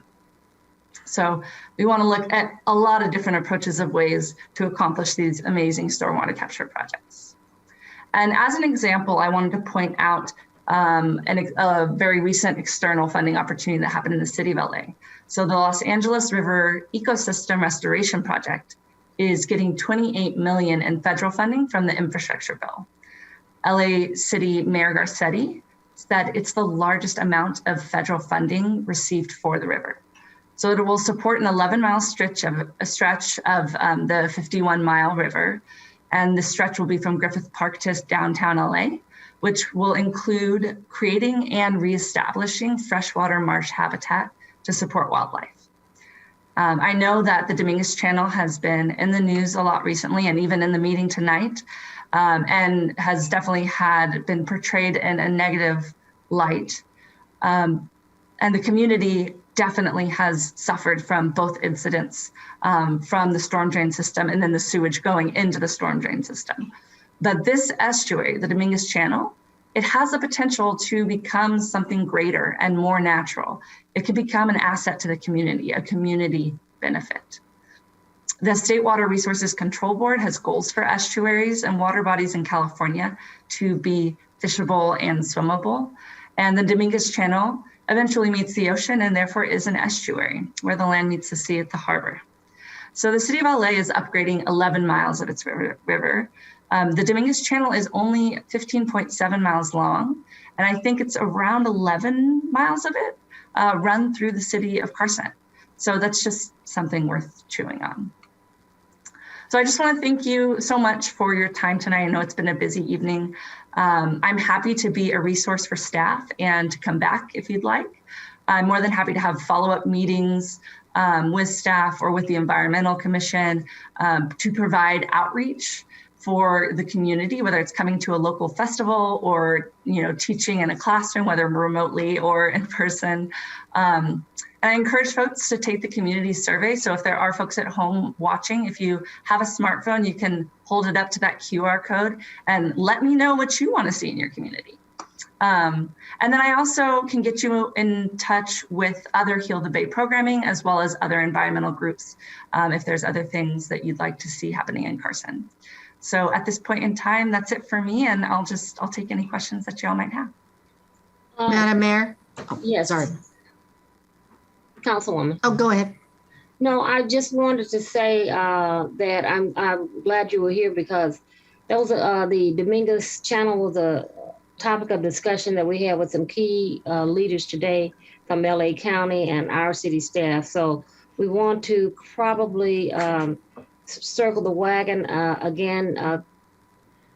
City Manager Dave Roberts, get all of her information, because we have put together a team, because the Dominguez channel it will be more than what it is right now.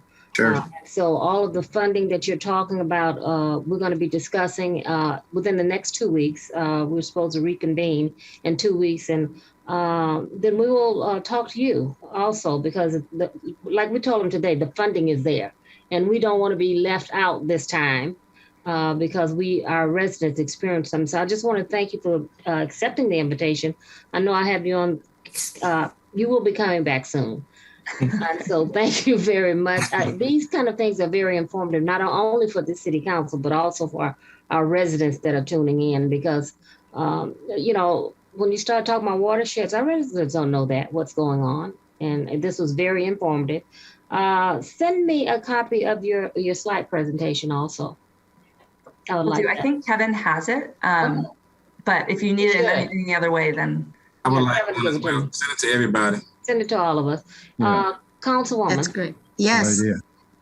That's great. Thank you, Nancy. And I really like your acronym C, Connect, Engage, and Educate. That's perfect. And it's nice to see. I'd like to see more of community nonprofit organizations partnering up to preserve and improve our environment. So I know, Madam Mayor, we have a environmental commission meeting tomorrow at 6 p.m. I mean, I think that would be great for you to join that tomorrow. And I mean, that would be a great partnership and give some ideas. And again, I like the Connect, Engage, and Educate. I think that's important for the community. And again, for us. Yes. Thank you so much. Thank you. Okay. Next. Yes, Councilman. Yeah, thank you, Nancy, for that presentation. I just had one question in regards to what could be done. Where do you guys work within the city for sewer curb grates? And I know through our city, we have the sewer grates, and many times don't want it to go to the ocean, and what type of grading system can be put into place that can assist? Because I know many of the streets in our city, we kind of cover them over to not allow certain material to go into it. But at some point in time, if we get any significant amount of rain, at some point we're going to have our streets flooded. So we need to at least allow this liquid to move forward. So my question is, where would you guys, in your capacity, assist in that process? I think it would be a larger conversation about what types of projects are happening within Carson and how they would all tie together. It's very true if the streets aren't maintained and it starts to build up, whether that's trash or leaves or whatever, it can definitely block the grates and cause flooding. But the other thing is, if we have the grates there, yes, you're preventing like trash from going into the ocean, but that doesn't prevent things like copper or lead or zinc, or bacteria from dog poop. And then it doesn't prevent any of that from going into our bodies of water. So I think I could work with staff on where that would make sense. But I think you'd want to look at it from a citywide approach of, are there areas where you're specifically experiencing flooding and where that should be addressed? And maybe that's where a potential new project should be identified. Okay. So staff, we need to work on that through the city manager to address that as a next project, and then bring it back to council for our discussion and possibly approve. Will do, council member. Thank you. Councilman Deere. Yes, thank you. Nancy, thank you for that presentation. I'm delighted that you presented tonight. It's one of the best presentations I've seen, and I've been on the council since 2001 with a little break. Thank you so much. So there was an organization called Friends of the Dominguez Channel. I don't believe it exists any longer.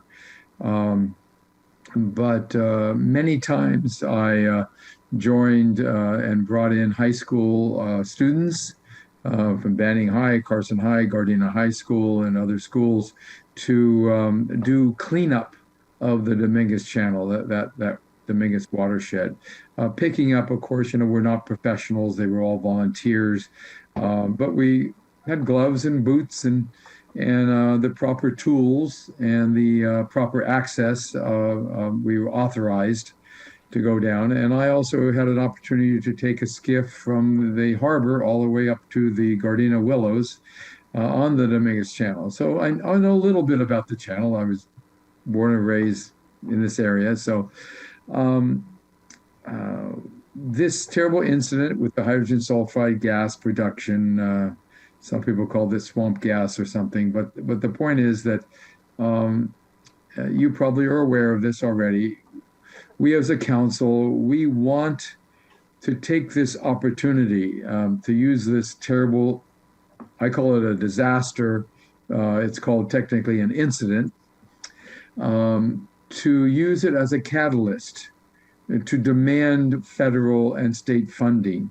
And so if you could work with us as elected officials, as residents, as city staff, and other organizations, environmental groups, whoever's really on the same page with the same goal that you've outlined, we really can make this watershed healthier. And I think it's not just a desire, it needs to be done. So if we can make this estuary, you mentioned something about 15 miles up the LA River. That's deemed an area that's supposed to be improved. Can you elaborate on what you mean by that? And then you mentioned something about 11 miles up the Dominguez Channel.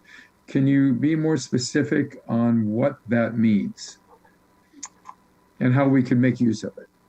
Sure. So I was referencing an example in the city of LA, so they have that's a 51-mile river, right? Really from the huge San Fernando spans. Valley all the way down to the ocean. Exactly. So they just got $28 million in federal funding through the infrastructure bill to basically rehabilitate an 11-mile portion from Griffith Park to downtown LA.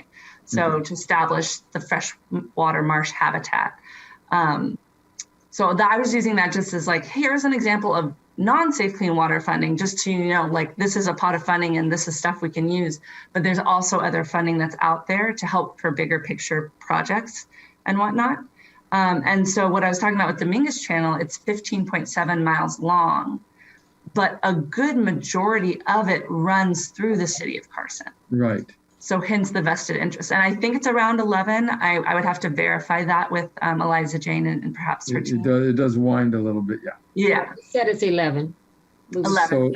Today. So let's really coordinate efforts and go after grants, go after whatever state funding programs already exist, and really make it happen, because it'll really benefit many thousands of people and generations after us if we do it right. Yeah. So again, thank you for being here and being part of the solution. And Councilman Deere, that's what this meeting was today, to start putting together all the key players, state, federal, and local, and to come up, so we don't miss the boat on all this money that Biden has put out. So that's a fast forward. We will be meeting bi-weekly. Dave Roberts, his staff, LA County, I've sent the letter off ready to our Congresswoman.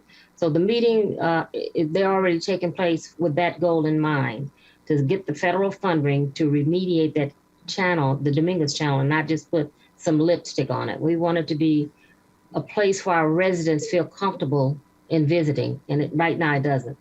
So we're already working, had a meeting today at 1 o'clock.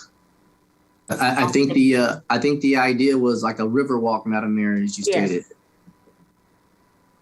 Well, there's going to be several options that's laid out on the table from my conversation with the Director of Public Works, our county supervisor on board. But like she said, it takes more than the county. It takes the federal and the state. And so that's what we're going to be doing. That's why I said, Nancy, I'd like you involved when we have our meetings.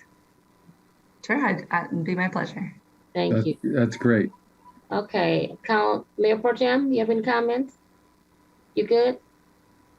I'm good, Madam Mayor. I'm just basking in this great report.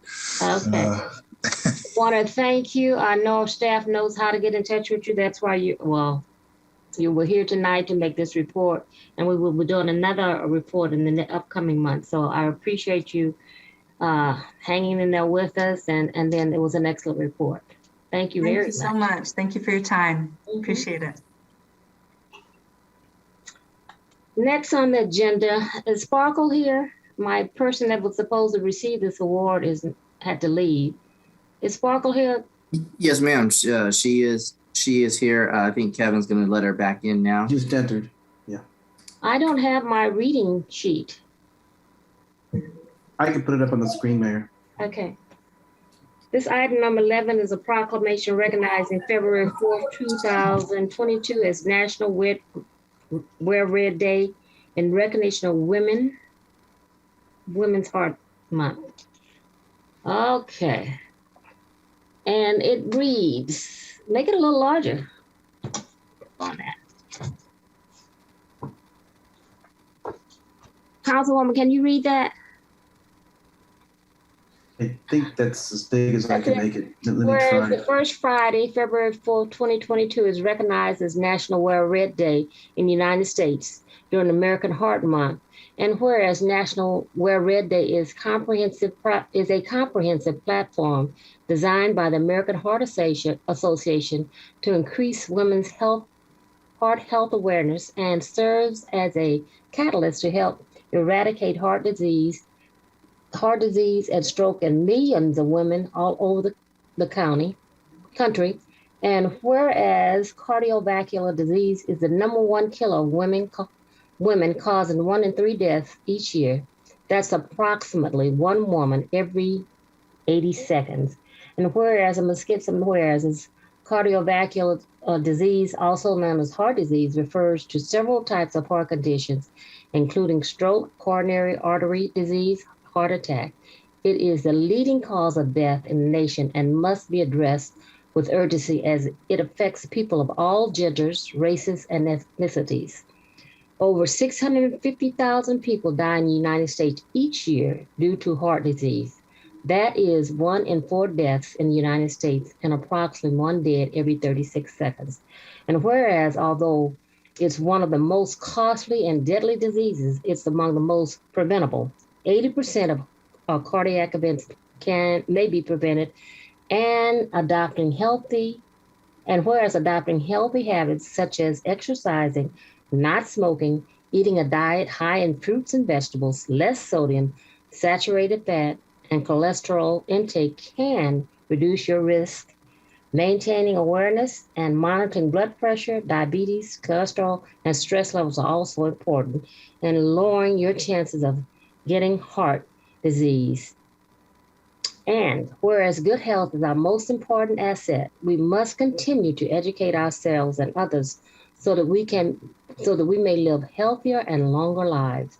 Now, therefore, the Mayor and City Council of Carson, in recognition of the importance of the ongoing fight against heart disease and stroke, do hereby proclaim February 4th, 2022 to be National Wear Red Day in Carson, and urge citizens to show their support for women and the fight against heart disease by wearing red, raising your voice and advocating for more women-related research and education, and encouraging healthy food and life choices to reduce the risk for cardiovascular disease that can save thousands of lives each year.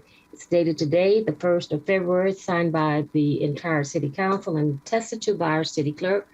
Our doctor that was here to receive the award had to leave. It was one of the doctors from UCLA, and she had to leave. So we have Ms. Barker Ross that's here, that's going to accept this on behalf of Dr. What's the name, Barker? Dr. Paluda. She had labs today, and she tried to stay on as long as she possibly could, but she had to give the results of that lab on another meeting. She's been texting me ever since. She states that she is beyond honored to receive this, and that she fights every single day diligently to make sure that we continue to have healthy hearts. And thank you, Sparkle, for coordinating that and being here to accept on her behalf. We'll make sure she receives it in the mail with a note from me thanking her for being all that she does to advocate on our behalf. Thank you, Madam Mayor. Thank you. The next presentation, proclamation, is recognized in February as Black History Month. Councilman Hicks. Thank you, Madam Mayor. We have Dr. Maria McNulty, the president of the Carson Torrance NAACP, and the proclamation, whereas in 1976, Black History Month was formally adopted to honor and pay tribute to the importance of Black history throughout our American experience.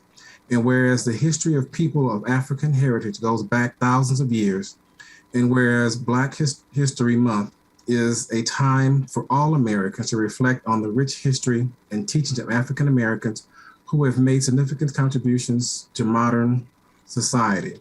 And whereas it is only fitting that we set aside a special time to acknowledge this important segment of citizens of our community and their history that have made an impact on our nation and social, scientific, and political landscape.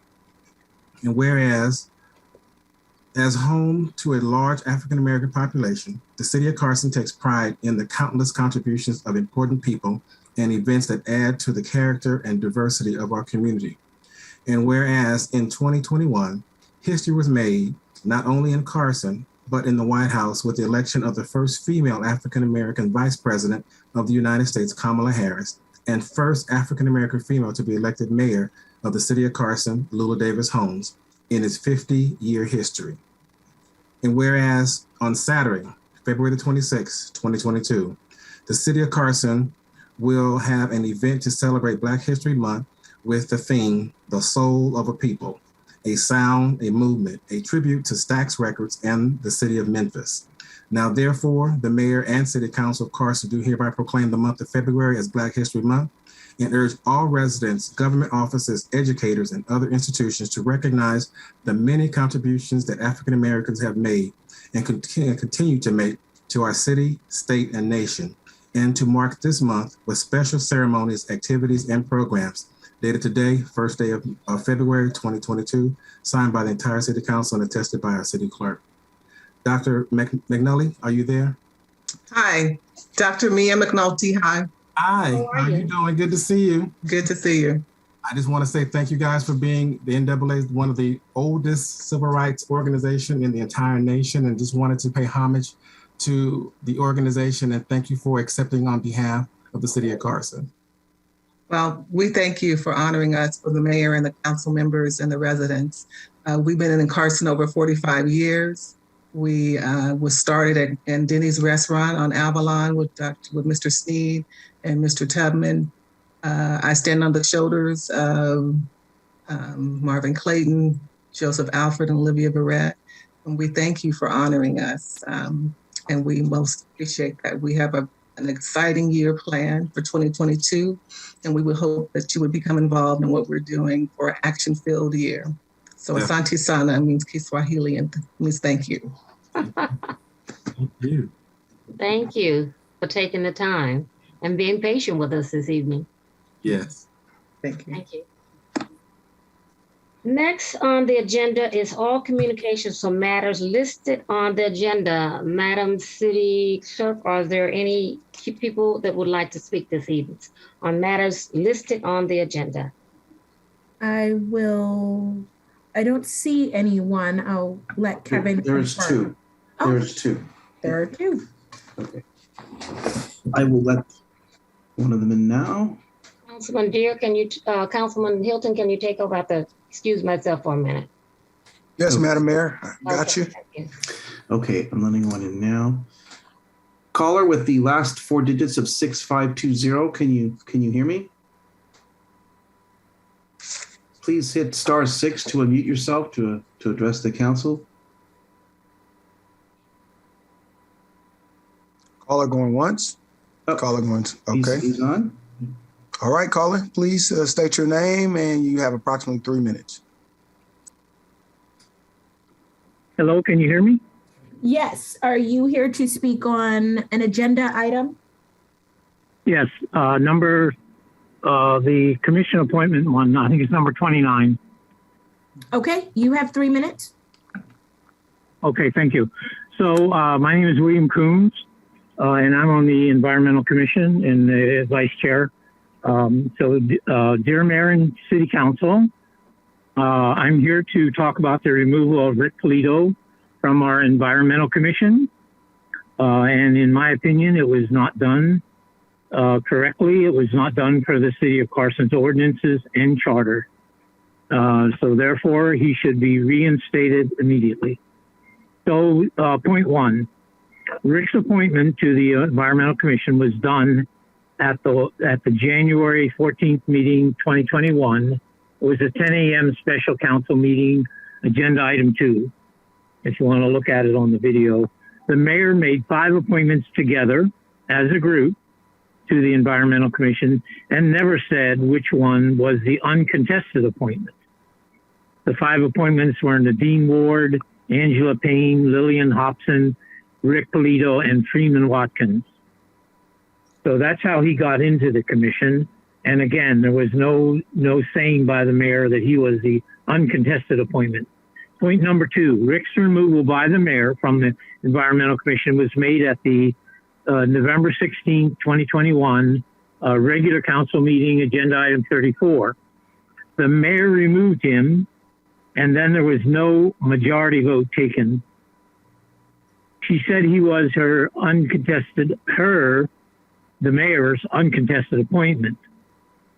And she was she said she was making room on the Environmental Commission for the newly elected councilperson's appointment. But both of those are not true. She never publicly made him her uncontested appointment. And there were at that time 2 vacancies on the Environmental Commission for the newly elected councilperson's appointment. So there was no need to remove someone for that reason. She then appointed Sylvia Villapando as an alternate, in which she had a majority vote to take into approve, which she did not do for the removal of Rick Polito. Number 3 point, the city charter says the following in section 605, removal and vacancies. Any member of the advisory board, committee, or commission may be removed at any time upon recommendation, nomination for removal by mayor, should say by the mayor, but it doesn't, and by mayor, and this is a quote, and a vote of a majority of the membership of the city council. And since there was no vote by the city council, then I believe this removal was again a violation of the city charter. Although the city charter does not say it cannot be done that way, Mr. Coombs, but your it time does not has say it can be expired. done that way. All right, thank you. Kevin, is there someone else still in the queue for agendized items? We've got 2 more. 2 more, okay. I'll bring one in. Thank you. Hey. Hello. Hi. I'd like to speak. I've been waiting.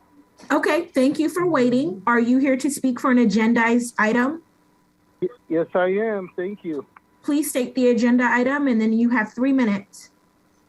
Yeah, item 27 and 29 on the redistricting. I'm kind of impressed with the 4 maps, draft maps 1 through 4 so far, and I will be submitting one for discussion for the community and for feedback from City Council.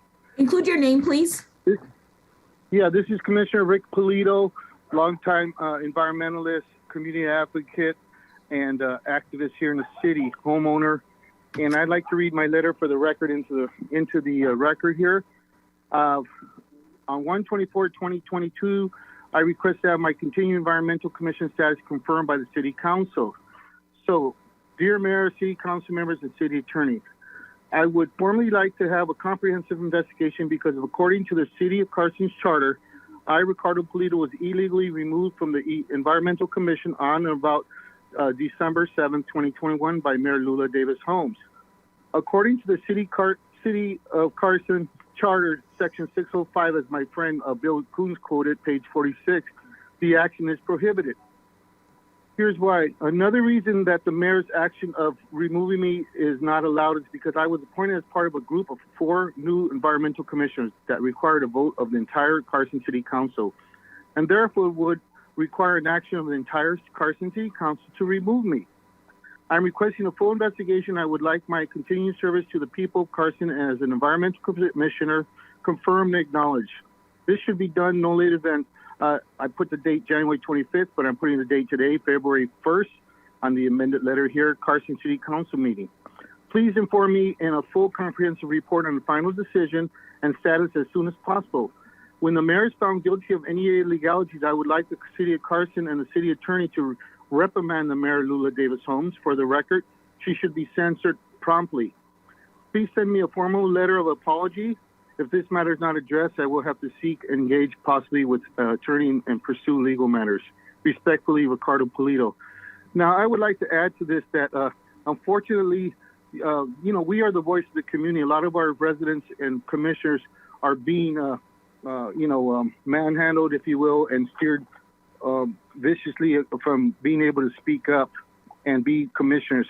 We are volunteers. We love working and we love advocating and supporting our city. And shame on the mayor for trying to make this a political situation. And she should know better. She was once a commissioner, and she knows how that goes. I hope she will come to her senses and realize this is a time to reconciliate and change that view immediately. So I look forward to hearing the dialogue tonight, and I look forward to having my remedy and the resolution on this matter. I look forward to serving the community of Carson, and I look forward to being back in the Environmental Commission as soon as possible for tomorrow's meeting so we can get on with our business. I want to thank you all for everything. And again, I appreciate your guys' consideration on the matter, and I'm sure you will look in favorable of what Mr. Polito, your time has expired. Thank you. Thank you. God bless. Okay, one more. And shame on the mayor for trying to make this a political situation. Hello? And she should know better. She was one day. Yes, please mute your other device. You are on. Please I state hear your someone name. else talking. Yes, please state your Okay, name. my name is Latia Suttle. Okay, what agenda item are you speaking on? Agenda item number 9 and number 12. Okay, you have 3 minutes. Okay, my name is Latia Suttle, and I reside in the veterans community in Carson. And I heard the director of Caltrans speak, Mr. Tony, and he stated that when you submit customer service requests online, within 24 hours, those issues are addressed. That is absolutely not true. I have a laundry list of tickets that are still sitting in the Caltrans to be addressed. There are tickets as old as March and April. And I'm glad that one of the council members there saw the fire that occurred on Friday, January 28th. at one of the encampments on the side of the 110 freeway. That's fire number 3. And these could have been easily prevented if the tickets were addressed in a proper manner and if these areas were clear of encampments. The tickets are there and they are not being addressed. The homeless population here in Carson and Torrance has increased on the side of the 110 freeway. And I'm not sure of the percentage of military veterans that are among the population there, but it's a serious issue. It's a public safety and health crisis. I'm requesting that housing be provided to the homeless and that these encampments are cleaned up. There's lots of trash, lots of graffiti. I have also included the mayor's office in some of my emails. This situation has become dangerous and it's putting lives, health, and safety at risk of the homeless and the community, just as a fire just occurred again on January 28th at 8:15 in the morning. There doesn't seem to be a sense of urgency in ensuring that these areas along the freeway near trees and homes and buildings are free of encampments. So there's dozens of tickets that are sitting in the queue waiting for action. And I heard you all ask for a follow-up meeting with Tony, and I would appreciate if these issues were addressed with him. If anyone wants to speak to me about the exact ticket numbers to address this issue to him directly, I'll be more than willing to share those ticket numbers. And for agenda item number 12, I heard that the Carson and Torrance NAACP accepted this award. I support the NAACP. It's just I'm sure a lot of other community members would like to get involved. However, when you Google Carson, Torrance, NAACP, the phone number that's available is a non-working number.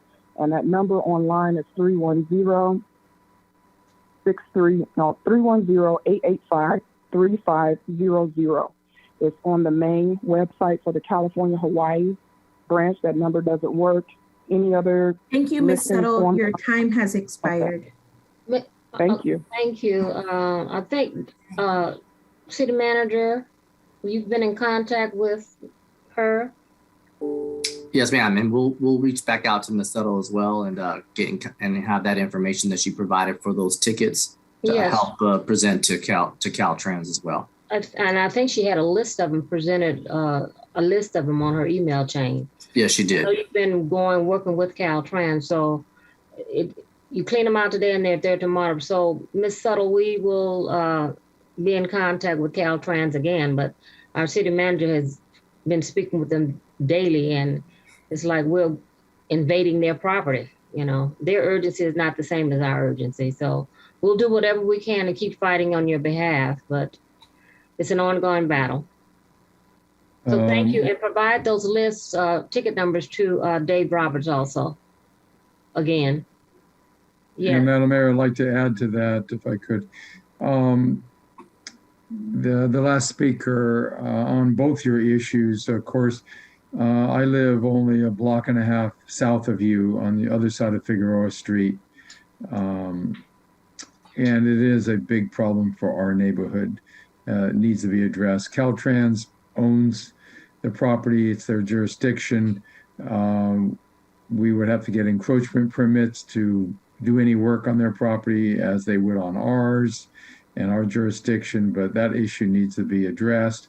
And then on the NAACP, if you call me or call my office at City Hall or call me on my home phone, I'm listed in directory assistance. You can call me there or my cell phone. My cell phone number is area code 424-558-7912.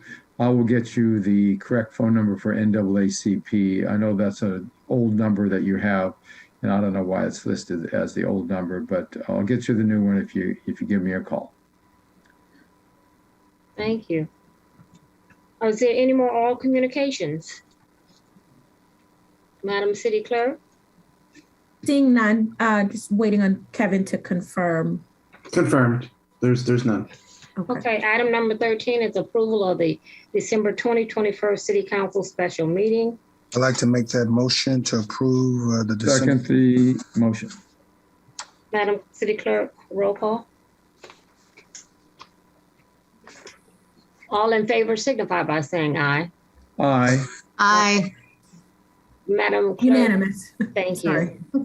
Sorry. The next is the consent calendar, items number 14 through 26. I move for Go ahead, Madam Mayor. approval of consent calendar. Second. Does anyone want to pull an item? Madam Mayor. I'm sorry. Go ahead, Councilman. Item number 22. Hicks, wait a minute. 22, okay. Anyone else? Madam Mayor, I don't want to pull it necessarily, but I have a question on number 25. Maybe staff can mention right away. This continuing emergency, is it a request for 1 month continuation or an ongoing continuation? Could the staff address that question? That way I don't need to pull it. Thank you, Council Member. This is something that continues to run on a monthly basis. I don't know, our Assistant City Manager, John Raymond, may have additional information in regards to it, but to our understanding, that's exactly why we have to continually put it on the agenda. Okay, is he on the meeting tonight? He's here. Yes, he is. If you, through the acting city manager, Mr. Roberts, to Mr. Raymond, at what point do you foresee the emergency abated? Well, Councilman, we debate this now every month. And, the structure of the resolutions and the way emergency resolutions are adopted is that they have to be renewed every month for the continuation of the emergency. We have not taken it off and just not brought it forward because there's a thinking that the council should affirmatively end the resolution, like we would bring a resolution forward that would not declare the continuation of the emergency, but the end of the emergency. Except that the county is not into the emergency either, and they're probably dealing with the same thing. And because as we talked about earlier in the meeting, we're now dealing with the sort of longer range implications of the incident, including potential funding. We didn't want to bring forward a premature end to the emergency. So it does feel a little redundant. We admit that. Yeah. You look at it, as was noted earlier by Mr. Ferrante, that there's no odor. The dissolved oxygen levels in the Dominguez Channel are back to normal, and so there's no more in the short term ongoing incident. But there's still the issue. There's still the issue of the longer term addressing of the condition of the Dominguez Channel. So it's something we're going to be working with the city attorney's office and Public Works, and actually probably County Public Works, to see what the off ramp on this would look like, and that we would probably at some point bring a new resolution forward that would declare something else, and that we're out of the continuing short-term emergency and into something longer term. Okay, that being said, I think we need to decide if it's no longer an emergency, we shouldn't be declaring an emergency. We should focus on the long-term health and improvement of the channel, so this type of emergency / incident never happens again. So my suggestion is I'm sure you all agree with me. My suggestion is that we end the emergency phase and concentrate our efforts on the long-term solution to prevent it from ever happening. And that's what we're doing. Okay, thank you, Councilman. Anyone else want to pull an item? Okay, I approve.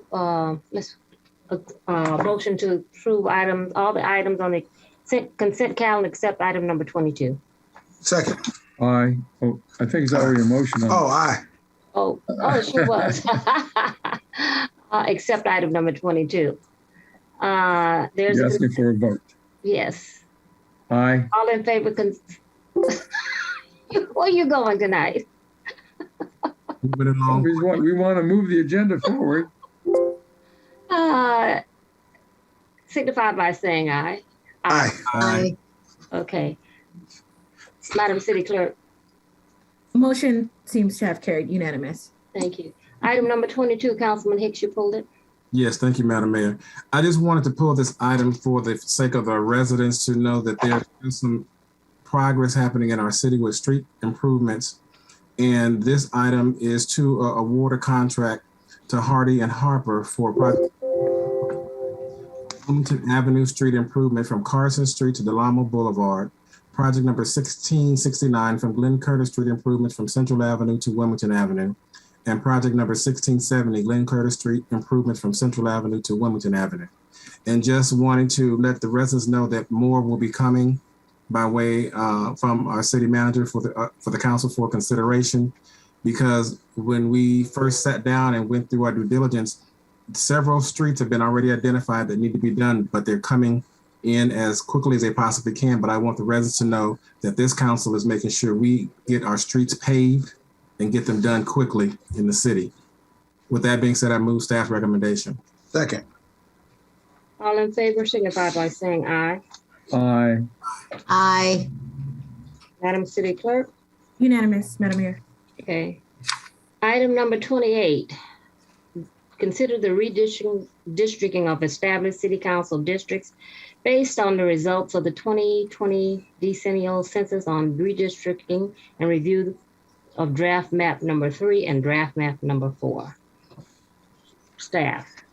Yes, thank you, Madam Mayor. We'll have Assistant City Manager John Raymond kind of provide a quick update there in regards to that item.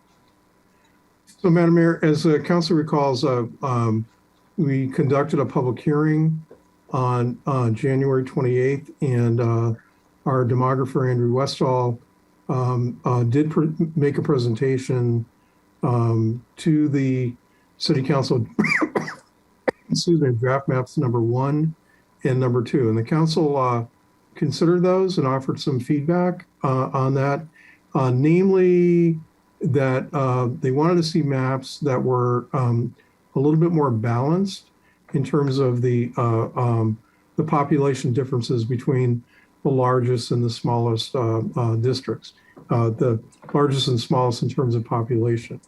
Mr. Westall went back, created draft map number 3 and draft map number 4. Under the law, we have to publish those 10 days ahead of the public hearing, which we did, and they're on the agenda tonight. So with that, Andrew's got a presentation, and I'd like to turn it over to him and then come back for any questions that you'd have at the end. Great, thank you, Mr. Raymond, and pleasure to see you this evening, Mayor Davis Holmes and council members. As the Assistant City Manager just mentioned, tonight what we're going to do is we're going to go through a presentation of draft maps number 3 and number 4. We'll also spend just a tad bit of time recapping the other 2 maps, draft map number 1 and number 2 as well. And so with that, I know it's been a late evening for you all, so I'll just get started here. So you may, once again, we'll just start with the current map of the 4 council districts in the city of Carson. And this is what the current map looks like. And once again, this is the current map with the aerial view of the city of Carson. This is draft map number 1 that we presented a couple weeks ago to the council. So I just wanted to refresh your memory on this. You may recall that this version of the city council districts had a overall deviation of 5.4%. And as Mr. Raymond pointed out earlier, you did ask us to come back with some lower deviations, and we'll show that to you here tonight. This is draft map number 2 that we presented a couple weeks ago. And draft map number 2 had an overall deviation of 6.0%.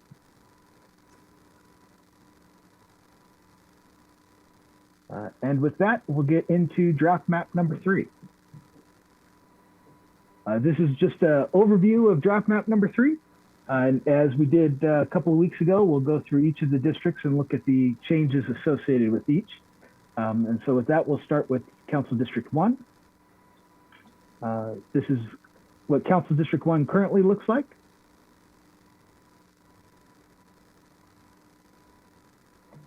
These are the changes to Council District 1.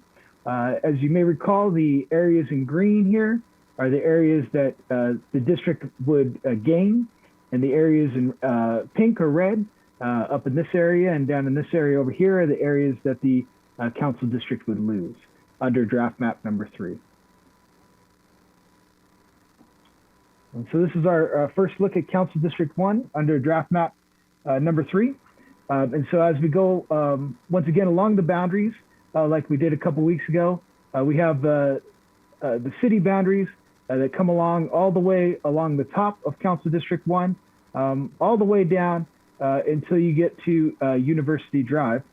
And then you would travel University Drive west until you get to Caney Avenue, and then Caney Avenue south to Brenner Drive east, and Brenner Drive east over to Anna Lee Avenue, and then Anna Lee Avenue south to the wash that's between Gladwick Street and Termont Avenue, and then traveling west along the wash until you get to Eddington Drive, and then Eddington Drive south to Gladwick Street, Gladwick Street east over to Campaign Drive, and then Campaign Drive south to Denwall Drive, Denwall Drive west over to Leapwood Avenue, and then Leapwood Avenue south to Del Amo Boulevard, Del Amo Boulevard east until we get to Tillman Avenue, and then Tillman Avenue south until you get to Anna Lee Avenue, and then continuing south along Anna Lee to Dominguez Street, Dominguez Street going west to Chico Street, Chico Street south to the Dominguez Channel, and then southeast along the Dominguez Channel until we get to 223rd Street, 223rd Street west to Grace Avenue, and then Grace Avenue north to 220th Street, 220th Street east to Avalon Boulevard, and then Avalon Boulevard north until we get back up to the 405 freeway, and then the 405 freeway northwest, and then back around the city boundaries. And so under draft map number 3, Council District 1 has a deviation of 0.1%. Next what up, was the former deviation, Andrew? Just for public edification, what was the former deviation? Yeah, so the current deviation. The current, yeah. Yeah, Sorry. so the current deviation in Council District 1 is the same. It's 0.1%. Okay. I think we're 5 people less than the current district. Okay. And so, yeah. Any other questions before I continue, Mayor Pro Tem? No, sir. Thank you. But the Mayor Pro Tem's not one of those 5 people, is he? To the best of my knowledge. Just joking. I still live there. I think you picked me up. I think, so let's go on to Council District 2 here, once again under draft map number 3. And so here's the current council district. Once again, we have the changes in pink are the areas being removed, and the area in green is the area that's being gained. And so this is what Council District 2 under draft map number 3 looks like. And so as we start at the top here, we come southeast along the 405 freeway to Avalon Boulevard, and then Avalon Boulevard south to 220th Street, 220th Street West to Gulf Avenue, and then south along Gulf Avenue to J Street, J Street West over to Main Street, Main Street South to 234th Street, 234th Street West to Figueroa Street, and then Figueroa Street North to 228th Street, 228th Street West back over to the city boundary along the 110 freeway, all the way north back up to the top. And under draft map number 3, Council District 2 has a deviation of 1.6%.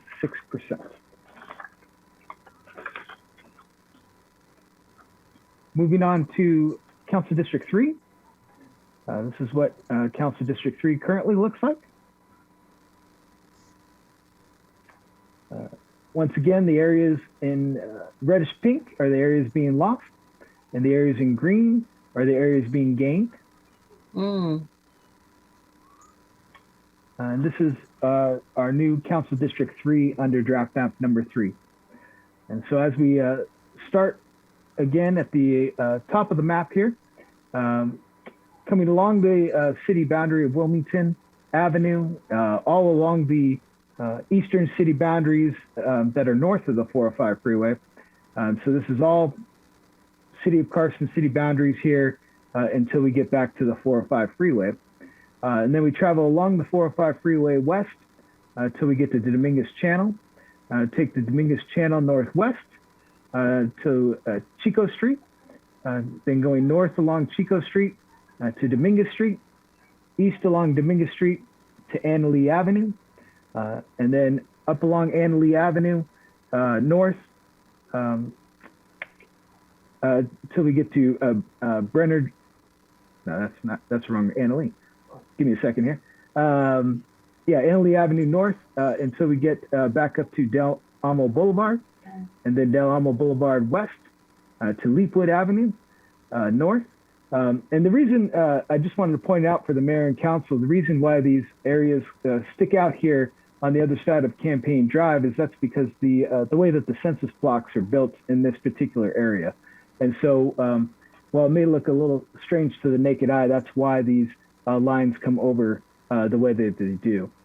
So once again, we were traveling along Del Amo Boulevard west to Leapwood Avenue, coming up north on Leapwood Avenue to Denwall Drive, Denwall Drive east to Campaign Drive, and then north Campaign Drive to Gladwick Street once again, Gladwick Street west over to Eddington Drive, and then Eddington Drive up to the wash between Gladwick Street and Termont Street, traveling along the wash east to Anna Lee Avenue, and then Anna Lee Avenue north again to Brenner Drive, Brenner Drive west to Caney Avenue, and then Caney Avenue north to University Drive, and then University Drive east all the way back to the city boundary.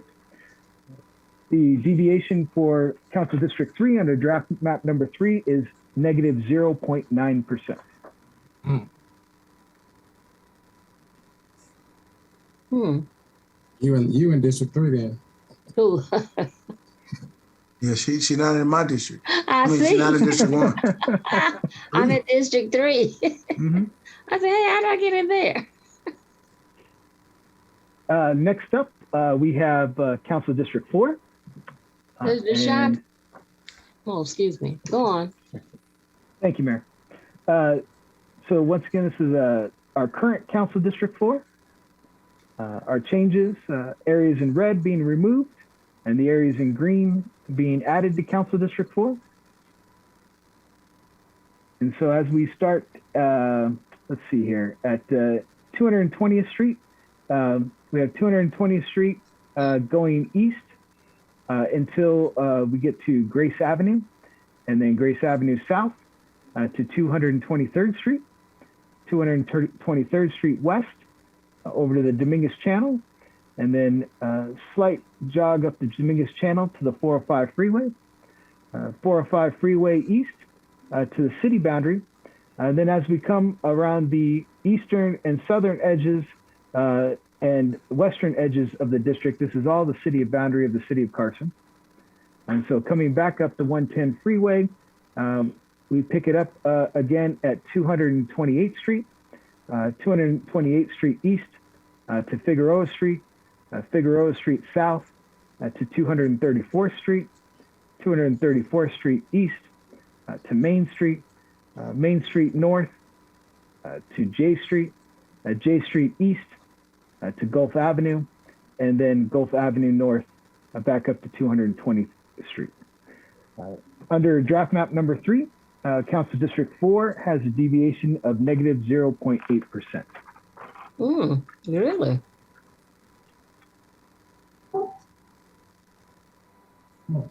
So once again, this is just an overall view of draft map number 4, or draft map number 3, excuse me, that we just went through. And then here's an aerial version of that map.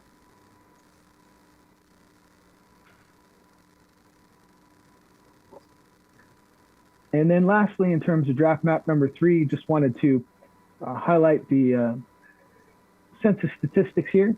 The overall deviation for draft map number 3, which was based on draft map number 1 originally, is 2.5%. So you may recall at the beginning of this conversation, the overall deviation for draft map number 1 was 5.4, and we were able to reduce that more than in half. And as you can see here, we have the overall numbers and statistics of each of the districts. This is just population. As always, in the report that we provided to staff and is available on the website, we have 2 pages of a lot more detailed statistics, including voting age population and citizen voting age population.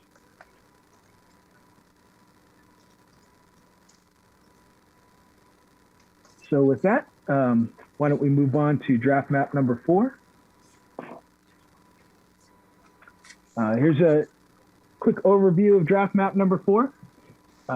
One thing I will say between the 2 draft maps is that Council District 3 is exactly the same in both draft maps. And so when we get to Council District 3, I won't go through the boundaries again, but I just wanted to make sure that the mayor and the council noticed that and saw that within these draft maps.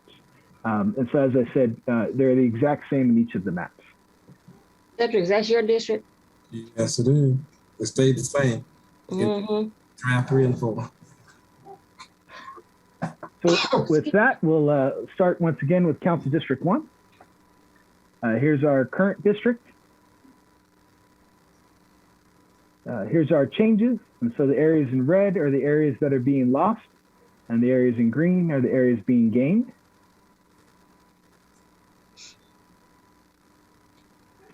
So this is our Council District 1 under draft map number 4.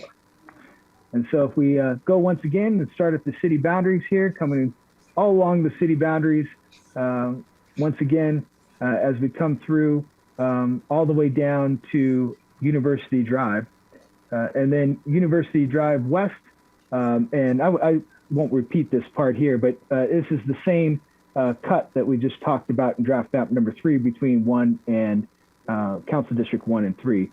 So this is all exactly the same as you get all the way down between the 2 council districts until you get south of the 405 freeway. So I'll pick it up here.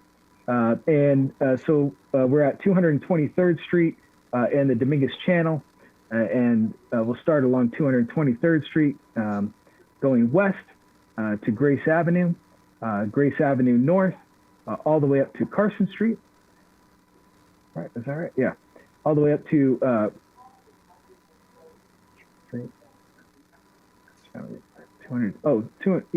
to Carson Avenue. Excuse me just one second here. I'm just a little lost. So along Carson Street, back up to Avalon Boulevard, and Avalon Boulevard North, all the way up to the Dominguez Channel. I'm not sure if city officials call this also the Dominguez Channel that goes through the golf course. It's labeled that on my maps, but this is kind of a part of the Dominguez Channel that comes together just here south of the Victoria Golf Course. And we nickname it Coyote Creek. Oh, thank you, Councilman. But it's actually called Victoria Park Storm Drain. Okay. Victoria Storm Drain. So up the Victoria Storm Drain here to Martin Luther King Jr. Street, which we go west along Martin Luther King Jr. Street to Main Street North, all the way up to Victoria Street, Victoria Street East to Avalon Boulevard, Avalon Boulevard North to the 91 Freeway, 91 Freeway West, back over to Main Street, and then Main Street North all the way up to the city boundaries. Under draft map number 4, Council District 1 has a deviation of negative 1.5%. Next up, we have Council District 2, and this is what Council District 2 looks like currently. These are the changes, and so the areas in red are the areas being lost, and the areas in green would be the areas being gained. And so this is our draft of Council District 2 under draft map number 4. And so once again, we'll start up here at the city boundaries at Alondra Boulevard, and then we'll come down Main Street South to the 91 Freeway, 91 Freeway East to Avalon Boulevard, Avalon Boulevard South to Victoria Street, Victoria Street West to Main Street, Main Street South to Martin Luther King Jr. Street East, going east. So Martin Luther King Jr. Street East to the Victoria Storm Drain, and then coming down the Storm Drain to the Dominguez Channel, and then to the once again down the Dominguez Channel till we get to Avalon Boulevard. Then coming south along Avalon Boulevard to Carson Street, Carson Street going west to Grace Avenue, Grace Avenue South to 220th Street, 220th Street West to Main Street. Let's see, Carson, yeah. Oh, 220th Street, excuse me, 220th Street West to Dolores Street, Dolores Street South to 223rd Street, and then 223rd Street West over to Main Street. Coming south on Main Street to 231st Street, 231st Street West to Archibald Avenue, Archibald Avenue North to Amore Avenue, and Amore Avenue North to 228th Street, 228th Street West to Figueroa Street, and then Figueroa Street South to Sepulveda Boulevard, and Sepulveda Boulevard West back over to the city boundaries. And this entire stretch here from Sepulveda Boulevard all the way back up to Alondra is the western city boundary of the city of Carson. Under draft map number 4, Council District 2 has a deviation of 2.1%.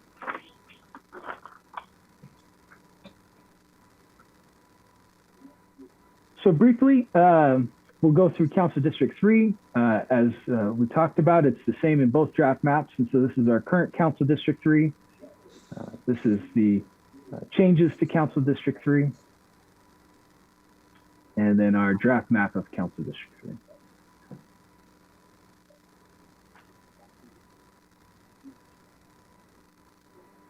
And then last up, we have Council District 4.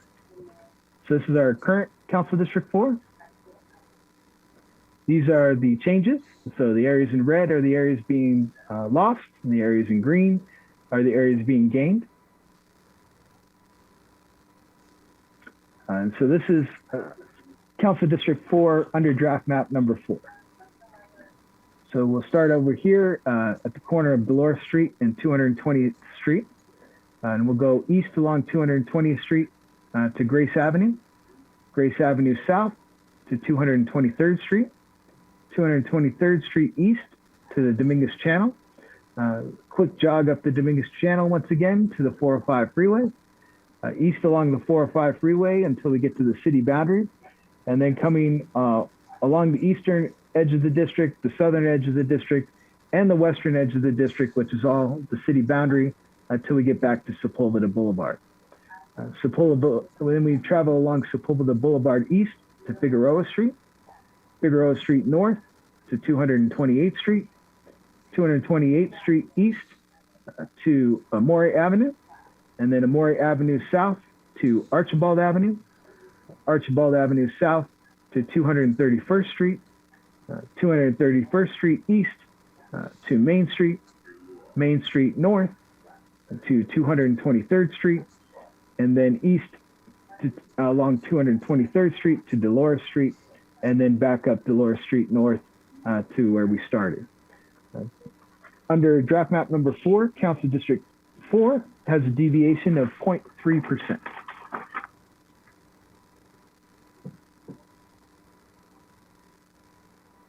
So this is, once again, our overview of draft map number 4.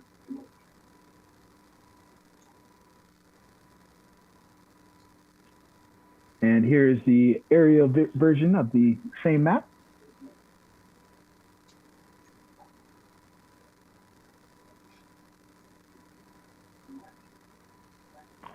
And here are our statistics for draft map number 4. It has a slightly higher deviation of 3.6%. Once again, draft map number 4 is based off of originally draft map number 2, which had a deviation of 6%. So we weren't able to quite cut it in half, but we did reduce it significantly per the council and mayor's request. And then just a couple other things here. I just wanted to show you what all the maps look like kind of together, I would say. So we have our current map over here, our draft map number 1, and draft map number 2. I'll leave it there for a second. And then we have one last slide, which shows the current with draft map number 3 and 4.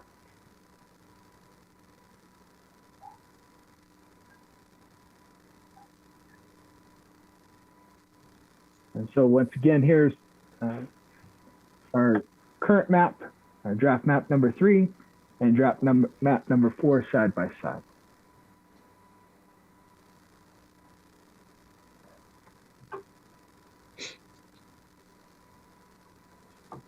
And so with that, Mayor, that concludes the presentation. I'm happy to turn it back over to you for any questions or comments from the council, and happy to answer anything that you may ask. Oh, thank you. Good presentation. Question from my colleagues. Mayor Pro Tem? Yeah, and Andrew, I want to thank you for that comprehensive report. I did see some maps. I did see some changes in maps. I know that I think we have one more public hearing, if I'm not mistaken, before these maps are finalized. I would love community input. I'm always cautious to give my input to. I never want it to appear that we have like influence on. We want the lines drawn in the proper way.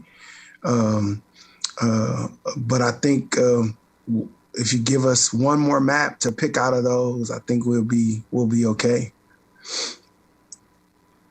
Sounds great, Mayor Pro Tem. I don't know if you had any suggested changes to another map.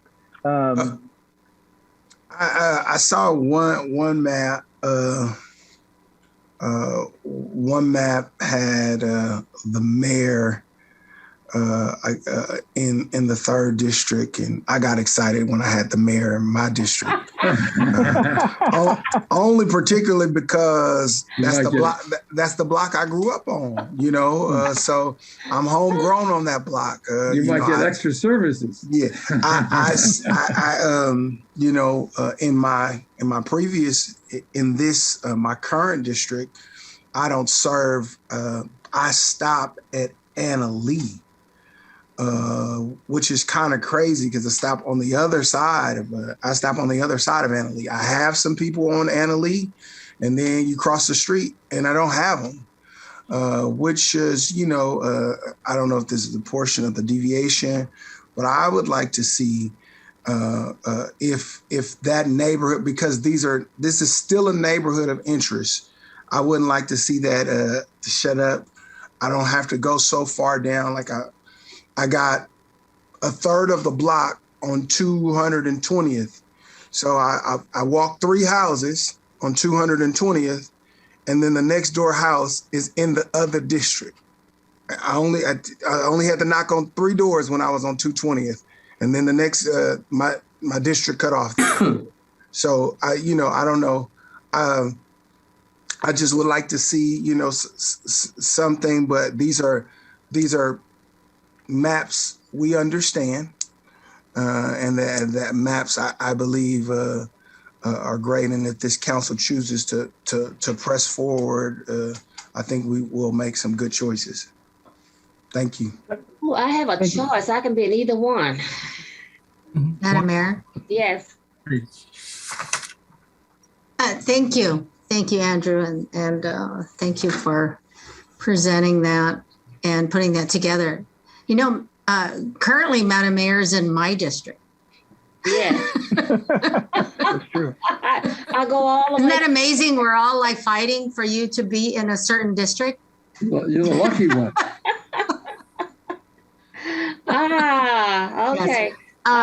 Yes, but yes, thank you. I think we have, yes, one more meeting, and then I agree with MPT.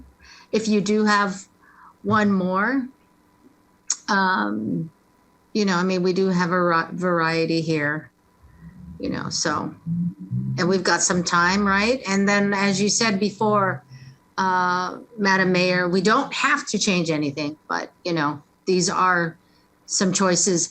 I would like to hear from the community. I think if we could promote that a little bit more and get the community to come out, take a look at it and put their voice in there, that would definitely, that would help, rather than just to see. I've been to the meetings and there's not that many people that show up. 15 or 20. Very few, yeah. And it's staff. So really we need to promote it out and get the community to come out and we need to hear from them. Yeah. What I'd like to suggest, because I was at the last and I knew about the other one, why don't we let I got a call after the Stevenson Village. They said they didn't get the message, and the Walkman didn't bring their the flyers to some of the residents. So I want to make sure that happens also, because one of the residents called me. She said the only reason we found out about it is because Dale Huff, the president of the association, had contacted them, a few of them, not all of them, and said that there was a meeting. So I wonder, when is our next meeting, JR? It's the 8th. We have one on the 8th and one on the 9th. Okay, let's make sure we get something out this weekend for the one that's on the 8th, that the Walkman walks it, because that was a concern that I had. And then I don't know if time will permit, but each of the council people should call a meeting and have discuss these maps. They may respond better when their council person said, we're going to have a meeting to discuss, to go over the maps with you and get their input. I always have a good turnout when I was a council person and I had my own meeting, more so than these meetings. I always had an excellent turnout. So that's something to toss around. I'm not a council person, but. Well, I would love to do that, Madam Mayor. I just didn't know, if that was feasible. JR, he's working, but I didn't know if we need to increase our consultant contract, because I will want, while JR does a phenomenal job, I will want probably Andrew in the room, or somebody who can better explain, and nothing. JR just, JR, he's a walking encyclopedia. Yes. And sometimes I get lost, JR, when he gets to talking. So I don't want, if we can do that, if we can check with Mr. With Bear's schedule, I don't know if that increases, because I know that his contract limited the amount of in-person meetings that he was supposed to do. But I'm willing to host a town hall, be it virtually, be it in person. I don't mind going in person, but I know that some people might not. But I think these are important questions that we need. The residents would love it. I would love to host a town hall in District 1. And I would say that, the city needs to say a town hall meeting hosted by Councilman Hicks, Councilwoman Rojas, that your name is out there. We got into, I think we can make a recommendation to pay for these flyers that'll go out. Because if you're really trying to get input, you're gonna have to go that extra mile. And so Councilman Hicks, I'd like to hear from you. I think if your name was out there saying you're hosting it, you get your people. My concern is, where's the city attorney? She told me you can't have a photograph out there, but you can have a name, but it's limited to only $199. So you can't do that many of them with your name on it if the city's paying for it. We'll put all of them on there, but it's hosted by the council. They come for council. I don't know if you did everybody's name, would you make the person in that district name bigger than the rest of them? No. So if you are mailing over 199 or using city resources to mail it, then you can have names in a roster form. You can't have pictures. If you're going to do under 199, then under the city's policy, you can have everybody's name on it, everybody's picture on it, and go ahead and do it. We're talking about the walkman walking these districts. It's not mailed. It doesn't violate any mass mailing or anything. It's the walkman, the same thing we put out with the special event flyers. All of our pictures are on the bottom. As long as all your pictures are on it. And you walk it. And then also too, Madam Mayor, I thought of one more time at the community center, outside somewhere on the parking lot or somewhere outdoors that people want to come and get information about it. Just some people like coming to that community center more so than into a park sometimes. So I don't know. And that's just my suggestion. Councilwoman, your thoughts? And Councilman Deere? Well, I concur with the rest of you. I agree that we should have more public outreach and input like we did 2 years ago. And so is it possible to have hybrid meetings? I would agree, putting on a meeting. Maybe we could have, I don't know if we have the technology set up to do this already. I don't want to ask for something that's not feasible, but maybe we could have an in-person meeting and it be on Zoom at the same time. So for people who don't want to come to the in-person meeting. Councilman Hilton mentioned he doesn't mind going to an in-person meeting.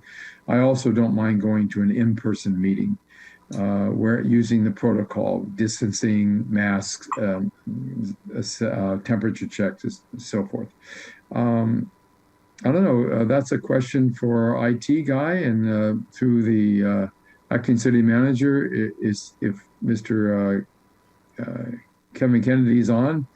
Is that a feasible idea? Could we ask that right now? Yeah, Councilman, I believe we can figure that out. Okay, so we already have workshops scheduled for the 8th and 9th. What are the planned locations for those if they were not virtual? I think the 8th and 9th, I forget which is which. I think one is Callis Park and the other is Foycia Park. Okay, so that's District 1 and District 4. Right. Currently.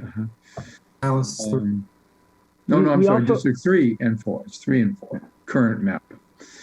We also, Councilmember, we do have 2 other workshops coming up after that too. On the 16th at Anderson Park is where it was scheduled, and then on the 22nd at Carson Park. So we have 4 through the end of the month. It's 4, yeah. District 3 and District 2 in that case. Yeah.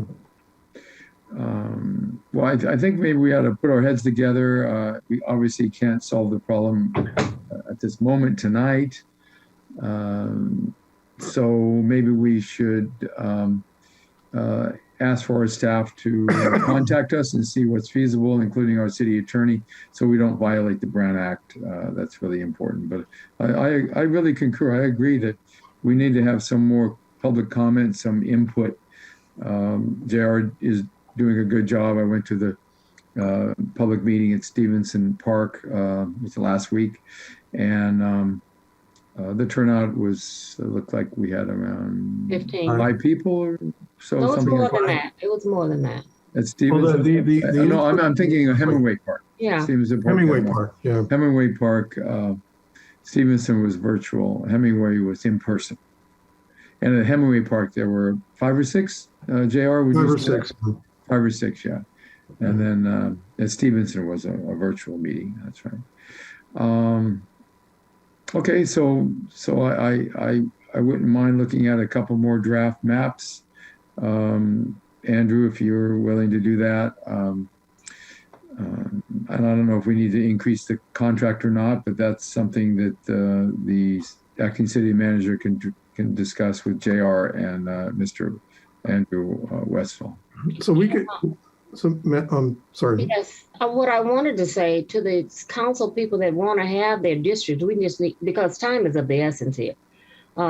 If you can let our city manager know when you want to host these, and then we need to look at increasing our contract. But the turnout has not been that great. And I think if we have council people that want to host their own with our pictures on it, go for it, and make it happen. I'll definitely be willing to host my own. I'll get with the city manager tomorrow. And even if, as far as the flyers, if flyers is a problem, maybe I'll just pay for the flyers myself. Yeah.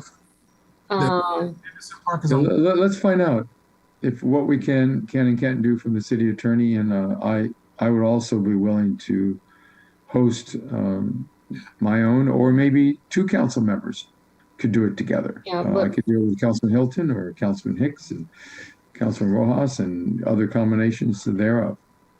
Okay, so that's my recommendation, and we can get with staff and work it out, and Andrew, to see what the additional costs were, and then select some dates in addition to the ones that you're doing right now. I think that Councilman Hilton and Councilman Hicks, as handsome as they are, they'll probably draw a lot of people to their meetings, but Councilwoman Rojas is going to draw 10 times more than them.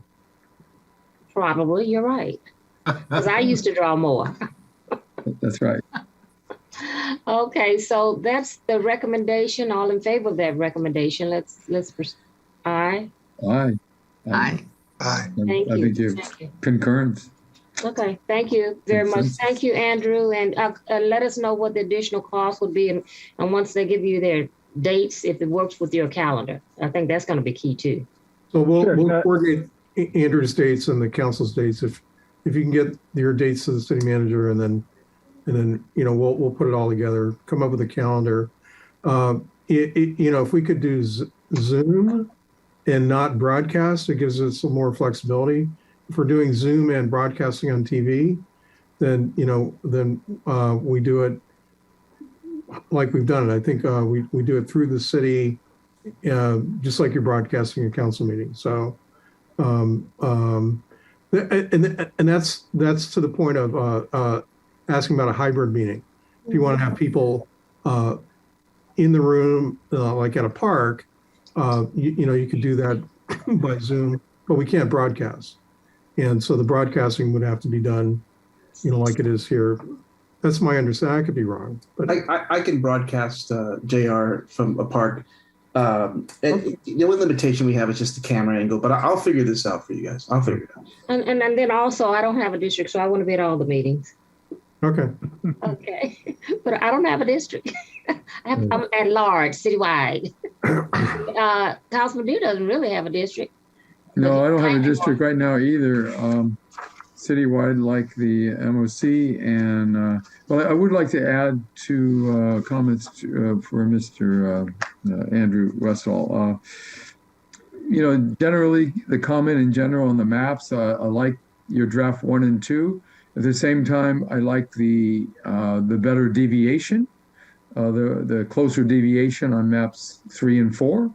So theoretically, if you could have maps similar to 1 and 2 with the deviation of maps 3 and 4, that might be, I don't know if possible, but maybe you could possibly come up with something like that. Yeah, we'll take a look at it, Councilman, and do the best we can for sure, and turn them around quickly for the city. Yeah. Well, I must say I like these maps better than some we had before. So I like the work that you've presented us so far. So I just want to say thank you. Very thank you, Mayor. Appreciate that. And we'll see you in a couple weeks. Sounds like a plan. Great. So that concludes that item. The next item on the agenda is consideration of local appointments to the city's commissions, committees, and boards. Everyone is.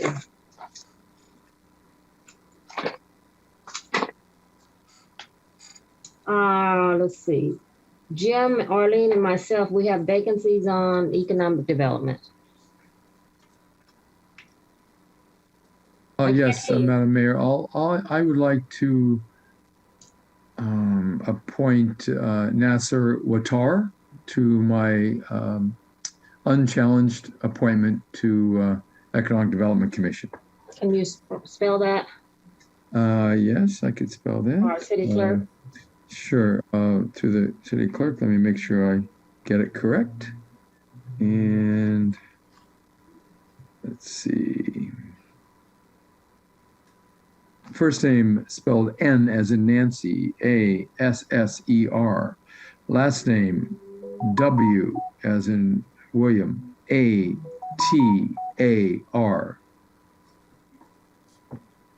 Okay. Councilwoman, you're uncontested? Yes. Unchallenged appointment is Trini Jimenez. That's T-R-I-N-I. Jimenez, J-I-M-E-N-E-Z. And for my vacant, I'd like to appoint Ted Cordova. All in favor? I will make a motion to approve the appointments of the three of us. You're on mute. You have one? Madam Mayor, I'll make the motion to approve the three appointments for ratification purposes. Okay. I beg your pardon, Mayor Pro Tem? No, I was just trying to tell Councilman that he went on mute. Oh, okay. Oh, but I took it off. You could hear me okay, right? Yes, sir. Now I can. All right. Thank you very much. The next one is the Environmental Commission. Excuse me, Madam Mayor, was there a second on that? That was a second. We need a vote. I thought we voted. Okay, all in favor, signify by saying aye. Aye. Aye. I'll second it for the. I'll second it for you. Just point of order, Madam Mayor. Yes, the council has a habit of ratifying these uncontested appointments, which is fine, but I just want the record to be clear. The intent of the charter was for the uncontested appointments to be uncontested. So really, there's no need for the vote of the council, but it's good that you ratify it. It's just my Ted Cordova. Madam City Attorney, sorry, we're creatures of habit, and it's the way we used to do it. Oh, Madam City Attorney, we're creatures of habit. That's why I think why we did it. But I agree. We don't have to have a motion, a second, or a vote on the uncontested. So, thank you. Thank you. So the vote was for Ted Cordova for the alternate position. Yeah, that makes sense. Yeah.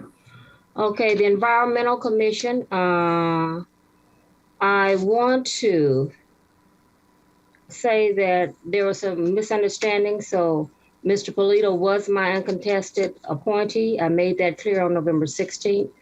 So if there was any procedural issues, I want to correct those tonight and put this issue to rest. And my uncontested appointee for the Environmental Commission, which is currently vacant, I appoint Mr. Polito as my uncontested tonight, and I remove him as my uncontested. And I don't need a vote to do that. Okay, Madam City Attorney, can you, actually, let's ask the MOC to clarify. So you are appointing Rick Polito to your uncontested position? And I'm removing him. And you're removing him? Mm-hmm. I see. Okay, but do you have a vacancy to do that? Yes, I do. Let's see. Are we backtracking? Is that what we're doing? No, we have the Environmental Commission. Okay. I have a vacancy. Yeah, you do have a vacancy. So So he's my uncontested appointee. Yeah, I understand. Well, that's very interesting. I want to refer, and the city attorney to comment on this, refer to the two letters that were, I guess they were emailed. I have a copy. Mr. William Coons brought up some very interesting points about Mr. Polito, and in November, you declared him your uncontested appointee. Yes, I did. However, he had already been your appointee and voted on and approved, ratified by the city council for about a year or more. And so therefore, you were not in a position to remove him without a motion and a vote of the city council. And I'm going basically on the research done by Mr. Coons on the videos of the meetings that he researched, and also the charter. So could we have a comment from the city attorney to see if we can just correct that problem? Because it looks like you're trying to appoint him as uncontested and remove him immediately. He was my uncontested appointee. I know you're saying that after the fact. And November 16th, I said that. November 16th. You did say it in November of 2021, but you can't retroactively declare someone you're uncontested. That doesn't work. Madam City Attorney. So I've only received one letter. I asked Mr. Roberts if there was a letter from Mr. William Coombs. The only letter that was forwarded to me was one from Mr. Polito that he read into the record tonight. And he cites to the charter provision 605 that discusses removal of board members. And it discusses that there has to be a nomination by the mayor and a vote by the remainder of the council. The complexity in this matter is that on January 14, 2021, the mayor appointed 5 members, I believe, and it was never really clarified if any of them were her uncontested appointees at that point. So we definitely need to develop some implementation ordinances and guidelines going forward so we avoid these issues. I think early on, I had asked staff to go back and look at whether there's a practice of the mayor saying who her uncontested appointees are. And I believe Mr. Roberts said that the mayor doesn't typically declare who her uncontested appointees are, which is something that needs to be corrected going forward. We need to be very clear about that, and the city clerk needs to record that because other council members do say this is my uncontested appointee. So there had been confusion created there. If I understand, Mayor, what you did tonight, you're saying that you are not arguing about what happened. You're saying you're going to just appoint him as your uncontested and then remove him as your uncontested. Is that? Yes. That's exactly what I'm saying. Okay, well, the mayor does have the discretion. Any council member has the discretion to appoint an uncontested to their vacancy. So I think that's fine. And removing Mr. Polito on the same night, I can review the charter. I don't recall seeing anything that puts time limits as to how long they have to stay on the commission that they serve. And again, this highlights the need for the council to develop clear guidelines. And Mr. David, maybe you and I need to work together on this issue and bring back a policy or an ordinance that can deal with this, because the language of the charter is proving to be a little problematic on this uncontested appointee issue. So sorry, I'm not being that much help. I think the mayor has kind of rendered this issue moot by her action right now. Madam City Attorney, I don't think so, because this is a bone of contention. And if you look at the charter, if you read the charter alone, it says that removal, assuming their term's not expired, okay, we're dealing with non-expired commissioners. The removal, even of an uncontested, requires a vote, a ratification vote of the city council. You do see that, right? It doesn't say even uncontested, no. Well, it doesn't specify It uncontested. doesn't, It says and that removal. was the issue, Councilman Deere, last time, because this issue was raised the day that the meeting that the mayor removed Mr. Polito. We talked about it, and I said the council needs to make a decision if you want to require a vote for removal of our uncontested, because if you do that, arguably, there is no uncontested appointment, because then the council body, the person appointing someone is stuck with that person. And I think the council at that meeting decided that wasn't a policy that the council wanted to implement, that every time an uncontested person is getting removed, there would be. Now, if the council wants to come up with that policy that you want to require a move, a vote, actual vote, when someone's removing their uncontested appointee, it's the council's prerogative. It could be consistent with the council, with the charter language, but I think the council needs to make that decision. I think, and also when I voted to remove him as my uncontested, Mr. Councilman Deere said, you don't need to vote because we don't need to approve it because he's your uncontested appointee. And so that was a conversation that was had. And that night on the 16th, well, you don't need our vote. Okay, so Madam, I'm sorry, Councilwoman Rojas, I'd like to continue my questioning of the city attorney. I have a question, Sunny. Okay, so was Mr. Polito an uncontested appointee in 2021? Was he an uncontested appointee? So, Councilwoman Rojas, I don't know that, because the mayor is saying that, so she should have clarified. I didn't clarify. Isn't that on a video?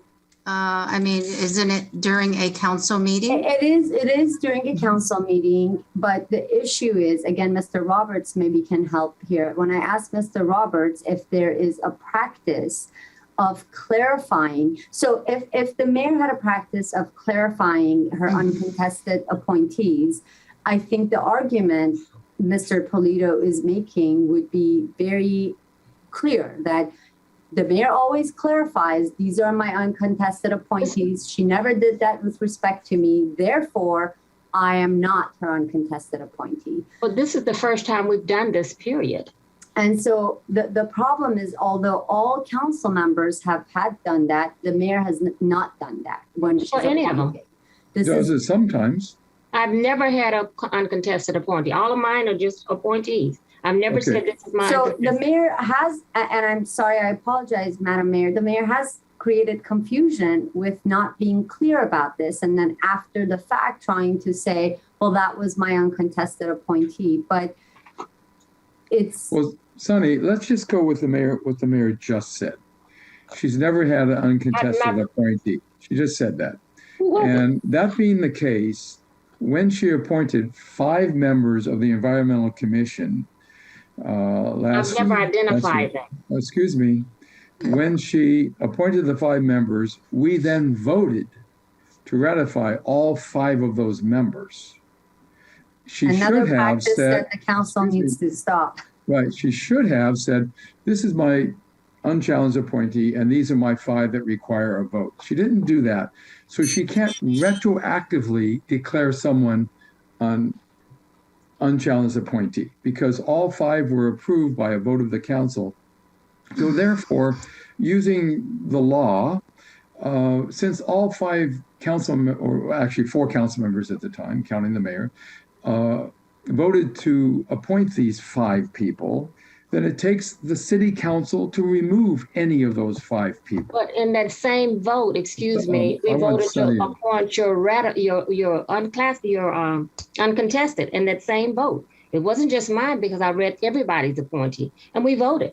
And that's what we're saying. We need to correct that now. Okay, so Sonny, please answer my question. If the body voted to confirm or ratify the 5 individual members going on the Environmental Commission that were just named in Bill Coon's letter, doesn't it make sense then it requires the city council body to remove any one of those 5 that we voted to approve? So, a matter of law and logic. So I haven't seen Mr. Kunz's letter, like I said, so I don't know. Read it. I'm sorry, he read it tonight to you.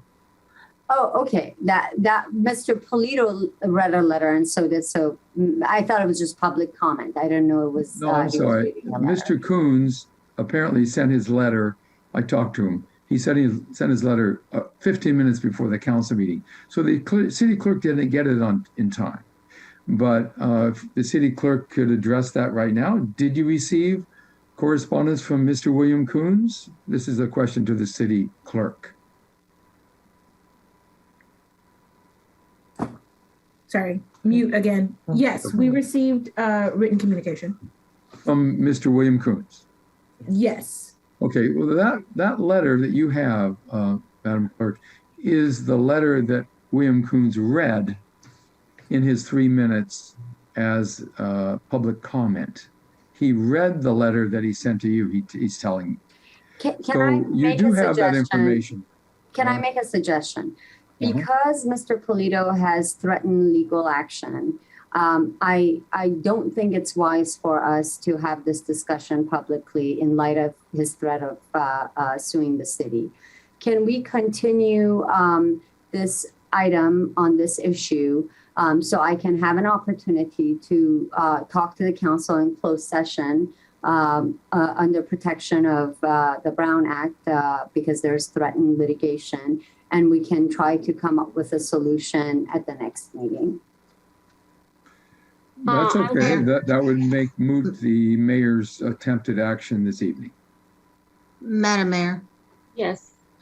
Sunny, I want to ask a question. Maybe you answered it, but I just want to reiterate it. Okay. So if there is a commissioner that's been appointed, uncontested, what is the process that we have now that is written,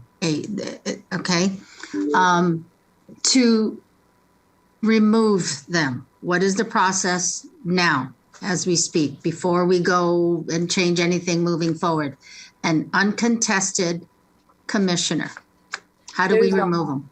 There's no process in place for it because your municipal code was developed on these issues prior to the charter being adopted, unfortunately, and it had not become an issue, so it hasn't been cleaned up. So there is no process in place, and that's why there's so much confusion about this issue.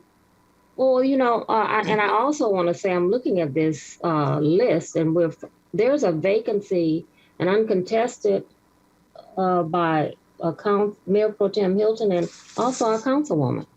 There's 2 openings there. Mm-hmm. And if you wanted to appoint him, you could appoint him, uncontested. Well, that's an interesting point, but we're not talking about that. I'm talking about the appointees of 2 other council members. No, I'm just saying. We're talking about the civil rights of Commissioner Ricardo Polito. That's what we're discussing. Madam Mayor. Was he properly removed? And I don't think he was. And I think that's the issue tonight. Because there's no procedure in place, but Councilwoman. So I am reading the letter, and that is my question, is if Mr. Polito was removed legally and unjust. So that is the question that I would like. Yes. So, and again, Sunny, you're saying that there isn't a process on how to remove someone that is an uncontested appointee on any of our commissions. There isn't, and that's why I would rather continue the item, have a discussion with council in closed session under threat of litigation, and to address this particular matter because we didn't have a process in place. And I think that the council should instruct Mr. Roberts and myself to develop a policy to bring back to the council on this issue, so we can avoid future situations like this. Thank you. We'll do that and direct staff to bring it back. We'll continue this item. Human Relations. Okay, hold on, Madam Mayor. One other thing on the Environmental Commission, to the city manager and the city attorney. There is a Environmental Commission meeting tomorrow night. There's a lot of issues before the commission. I would like, if there's no objection, for the staff to recognize Rick Polito as currently a commissioner, not removed. He could be removed in the future, but not removed as of now. And I actually will make a motion. I'll make a motion that we as a city council deem him a commissioner, and he was never removed properly. And so he remains as a commissioner. That's my motion. I don't think we can do that, Madam City Attorney. The council, Mandir, can we have staff continue that meeting until it gives the council to resolve this issue? Because as you were a former mayor and you know, appointments are typically done by the mayor. I understand there is a challenge to the legality of the removal right now, but it certainly is irregular for the council to just make this motion. If maybe staff, I understand the predicament you're in and you want to make sure Mr. Polito gets to participate if he is to remain a commissioner. Perhaps council staff can just continue that environmental commission meeting to 2 weeks from today. But I will say one thing about that is that the city council can make decisions like this. It's just a matter of we want to protect his civil rights and we want to avoid any litigation. And my effort would be to make moot his litigation comment completely.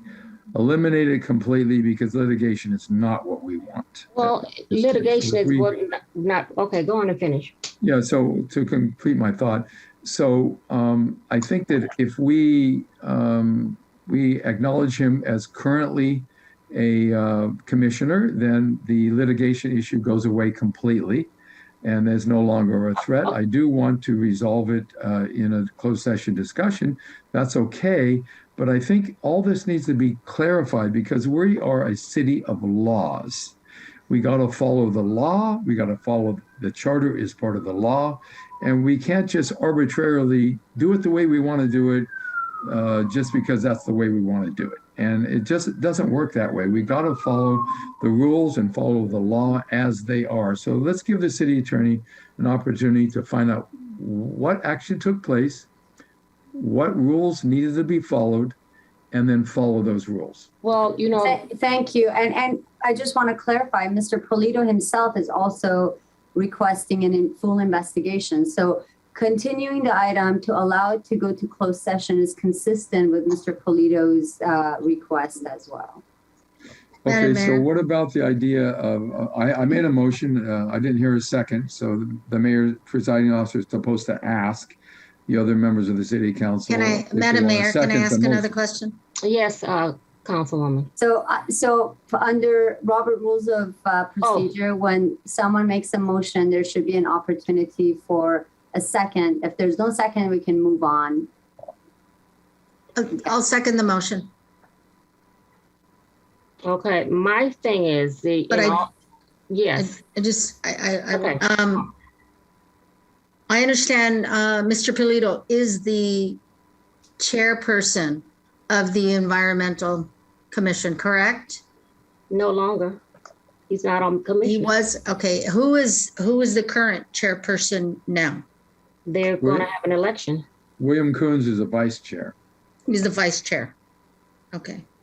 I believe there's an election that's coming up and following the city ordinance about it. So there's an election that's coming up at the next scheduled meeting. So Mr. Polito was voted as the chairperson. in his commission, in the environmental commission. That's how he gets, that's how he gets the position. And the vice chair was Mr. Coons. Yes. Okay, I'm just reiterating that. Sunny, are we going to chair this to a private session? Is that what we're? My preference is to have a dialogue in a closed session because of the threat of litigation. And again, I understand Councilman Deere's concern, so I'm suggesting perhaps the Environmental Commission meeting gets continued to 2 weeks from the date it's supposed to be scheduled so the issue can be resolved by then. Okay. And he is requesting a full investigation. He is. Okay. Well, we would avoid a full investigation. We would avoid any litigation if we just allow him to remain a member. And if he's going to be removed, it has to be removed properly. You can't just arbitrarily remove someone the way you want it to. You got to follow the rules. Well, all I'm asking for is the rules to be followed. And it appears, based on the research of Mr. Coons and Mr. Polito, the rules were not followed. It's not like anyone's good or bad or right or wrong. It's just the rules are the rules. You got to follow them. You know, so, it's not personal. It's just you got to follow the rules as they exist. And it appears as if he wasn't removed properly, so therefore he should be considered currently a member of the Environmental Commission. He was my appointee as my unchallenged. Okay, and like I said before, if these 2 vacancies that are there, you guys can appoint him to one of those vacancies. And I'm asking this city council to do the investigation because we have always, the mayor has always removed and appointed commissioners. Always. This is not something new. The mayor has called for appointments. At one time, I didn't even have any appointments. But previous mayors have removed. Right, Rick Polito was removed by the former Remember, mayor. you were a council member when I was the mayor. When I wanted to remove someone, it required a majority vote of the city council. Unless their term has expired. Before we got we didn't have uncontested. designated. We didn't have uncontested then. We didn't have uncontested appointees. So therefore, I'm asking this council to do what our city attorney has requested. Okay, and that's my recommendation, that we do what the city attorney has requested. And this is we're going to do that. Mayor Pro Tem. So this is just my question. So say, and Sonny, you may have to answer this. Say we allow him to stay on. What's the difference of him staying on and then the mayor comes back and remove him at the next meeting because he was our uncontested vote? I'm just saying, like, can't she, I mean, help me understand, if it's uncontested, it's uncontested. Am I correct? Or, I mean, is this just going to be, a week of him in the meeting? Because I'm sure if we do this, the mayor is just going to come back and say he was my uncontested vote again, and just going to remove him next week. We'll be back in the same place next week. Councilman, help me out. I will help you. The issue is, he's saying that he was not designated as uncontested when he was appointed. When he was appointed with a group of others, and he and the others, we voted to confirm him. So since we voted to confirm him, he wasn't the uncontested. The mayor is now claiming that after the fact, she can say, oh, that was my uncontested, as if she could pick a different person other than him to say, that's my uncontested, or that's my uncontested, like Lillian Hobson, for instance, another member, Nadine Ward, another member. Madam Mayor. You know, she can't retroactively say, oh, that was my uncontested one a year later. You know, you just can't do that. If you look at all of these appointees, they were all voted on, and they were uncontested, some of them. So the uncontested ones were not voted on. They're yes, not because I read them all at the same time. That's right. why I So you always made did. them all regular, and we voted on members. But you had an Madam Mayor, can I ask a question to Sunny? I need some clarification again. is being a contested, uncontested, unchallenged, whatever word we want to use, is it in the charter? Because we keep using that word. Is it in the charter? About when in what context? In the removal language in the charter? Exactly. Or to appoint an uncontested appointee. Is it in the charter? The charter provides, and I'll read the language, so it's the exact language. Let me just the mayor and each member of the city council may appoint one member to a position on each city board, committee, or commission, and the remaining membership position shall be appointed by the mayor and approved by a majority of the city council. So the word uncontested is not actually put in there, but if you look at the legislative history of the charter, the discussions that took place in coming up with that provision, the intent of it clearly was for each council person to have an uncontested appointment no matter what. And there was discussion, I even said at that point, maybe the council needed to be cautious with this rule, because what if a member wants to appoint a criminal, and the council said they were willing to take that risk and that they trusted their colleagues would not abuse their uncontested appointment to appoint criminals to the council. Sonia, please read what the charter says about removal of commissioners. Sure. Yes. Let me pull that up too. On the removal, the only section we have on removal is section 605. And it says any member of an advisory board, committee, or commission shall serve at the pleasure of the city council and may be removed at any time upon recommendation, nomination for removal by mayor and a vote of majority of the membership of the city council. I rest my case. The charter says it requires a vote. So if the council wants to adopt the language of section 605, and the council is going to apply section 605 going forward consistently, and every time there is removal of even an uncontested appointee, the council is going to require the vote of the membership of the entire council body. That is absolutely within the council's prerogative. You can vote tonight as a council body that the majority of you or all of you agree that your process going forward, or your process has always been that removal of any appointed commissioner is through a vote of the majority, a nomination by the mayor and a vote of the majority of the council. If that is where the council wants to go, then that is absolutely the council's prerogative.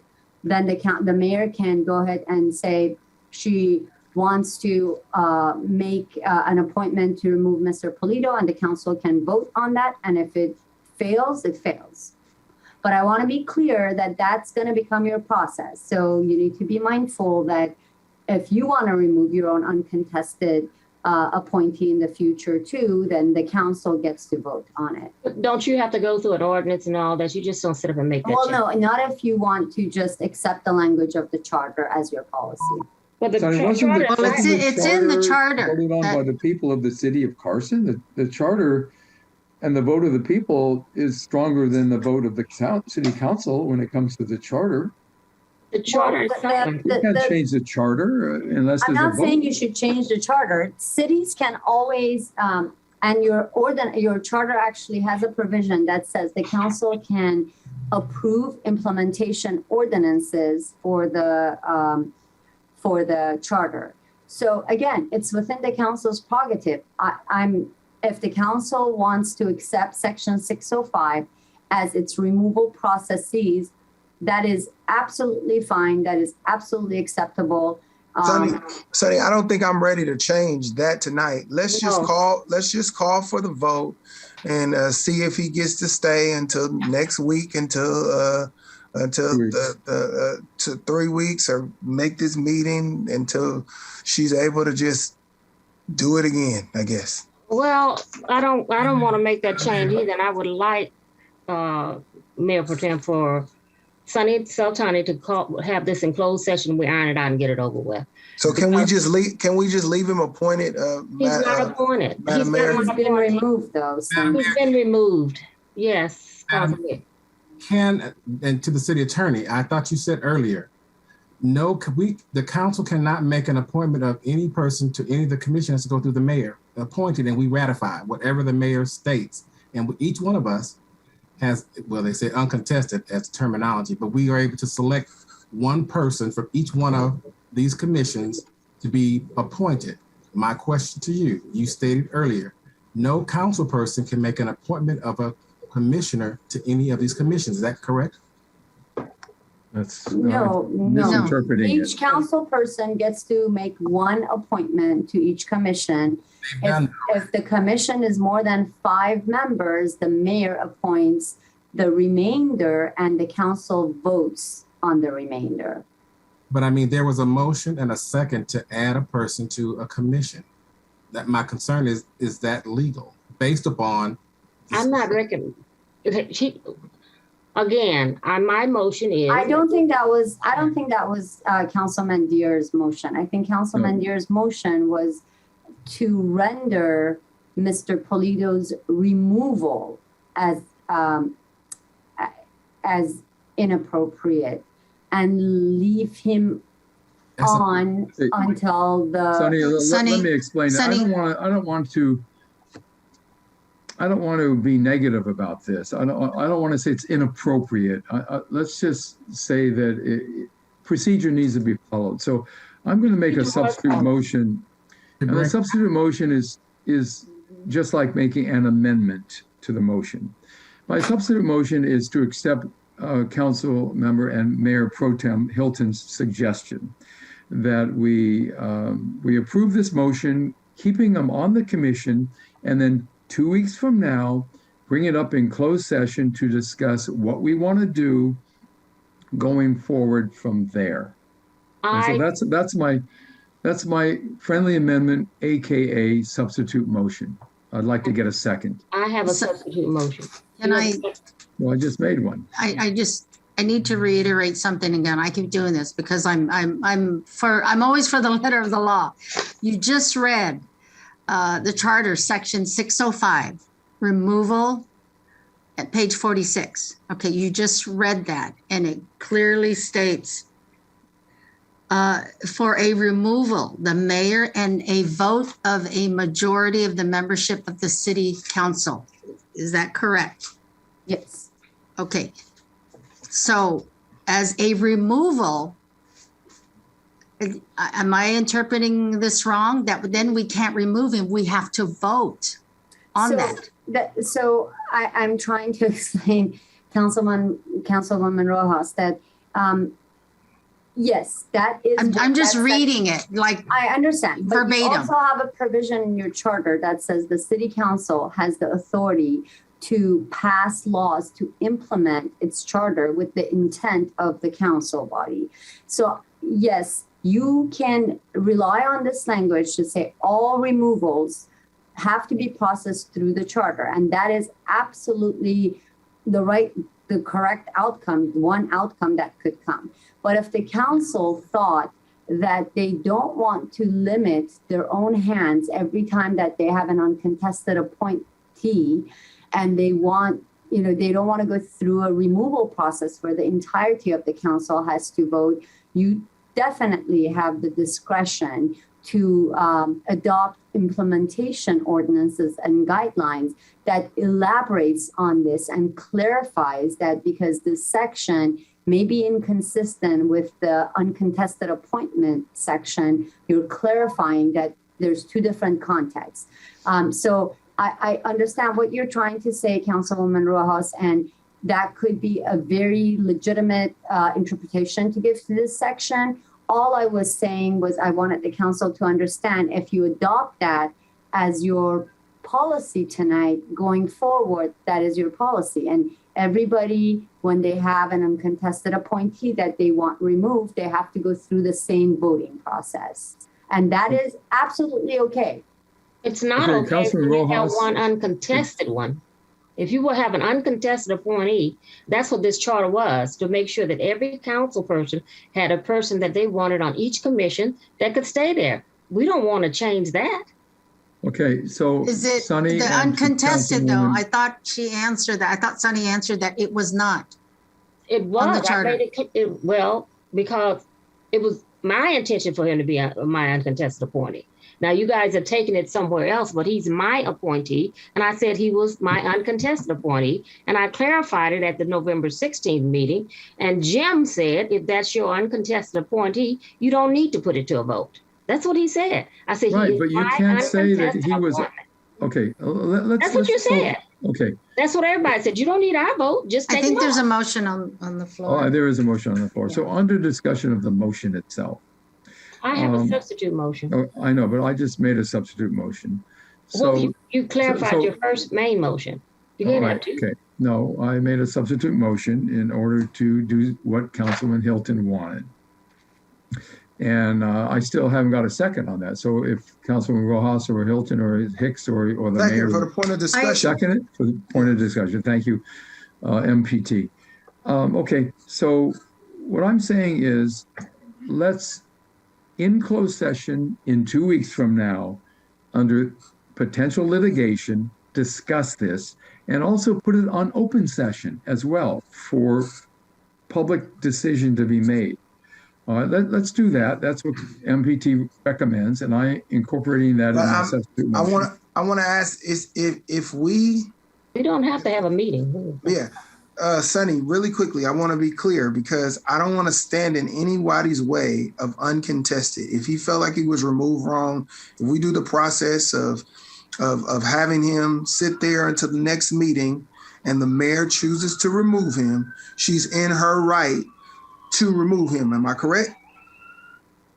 Yes, the only wrinkle is the mayor has already removed him. That's why I was trying to clarify that if Councilman Deere's motion was intended to say that the council is saying that removal was not appropriate, that's one thing. But the council under the charter, if this is a new appointment, the appointment process is that the mayor appoints, unless you yourself, Councilman Hilton, Mayor Pro Tem, or Councilwoman Rojas wanted to appoint Mr. Polito. I mean, for the sake of time and not principle, not brevity, and not trying to I'll appoint him to my uncontested thing. You know, we went around the mulberry bush all night.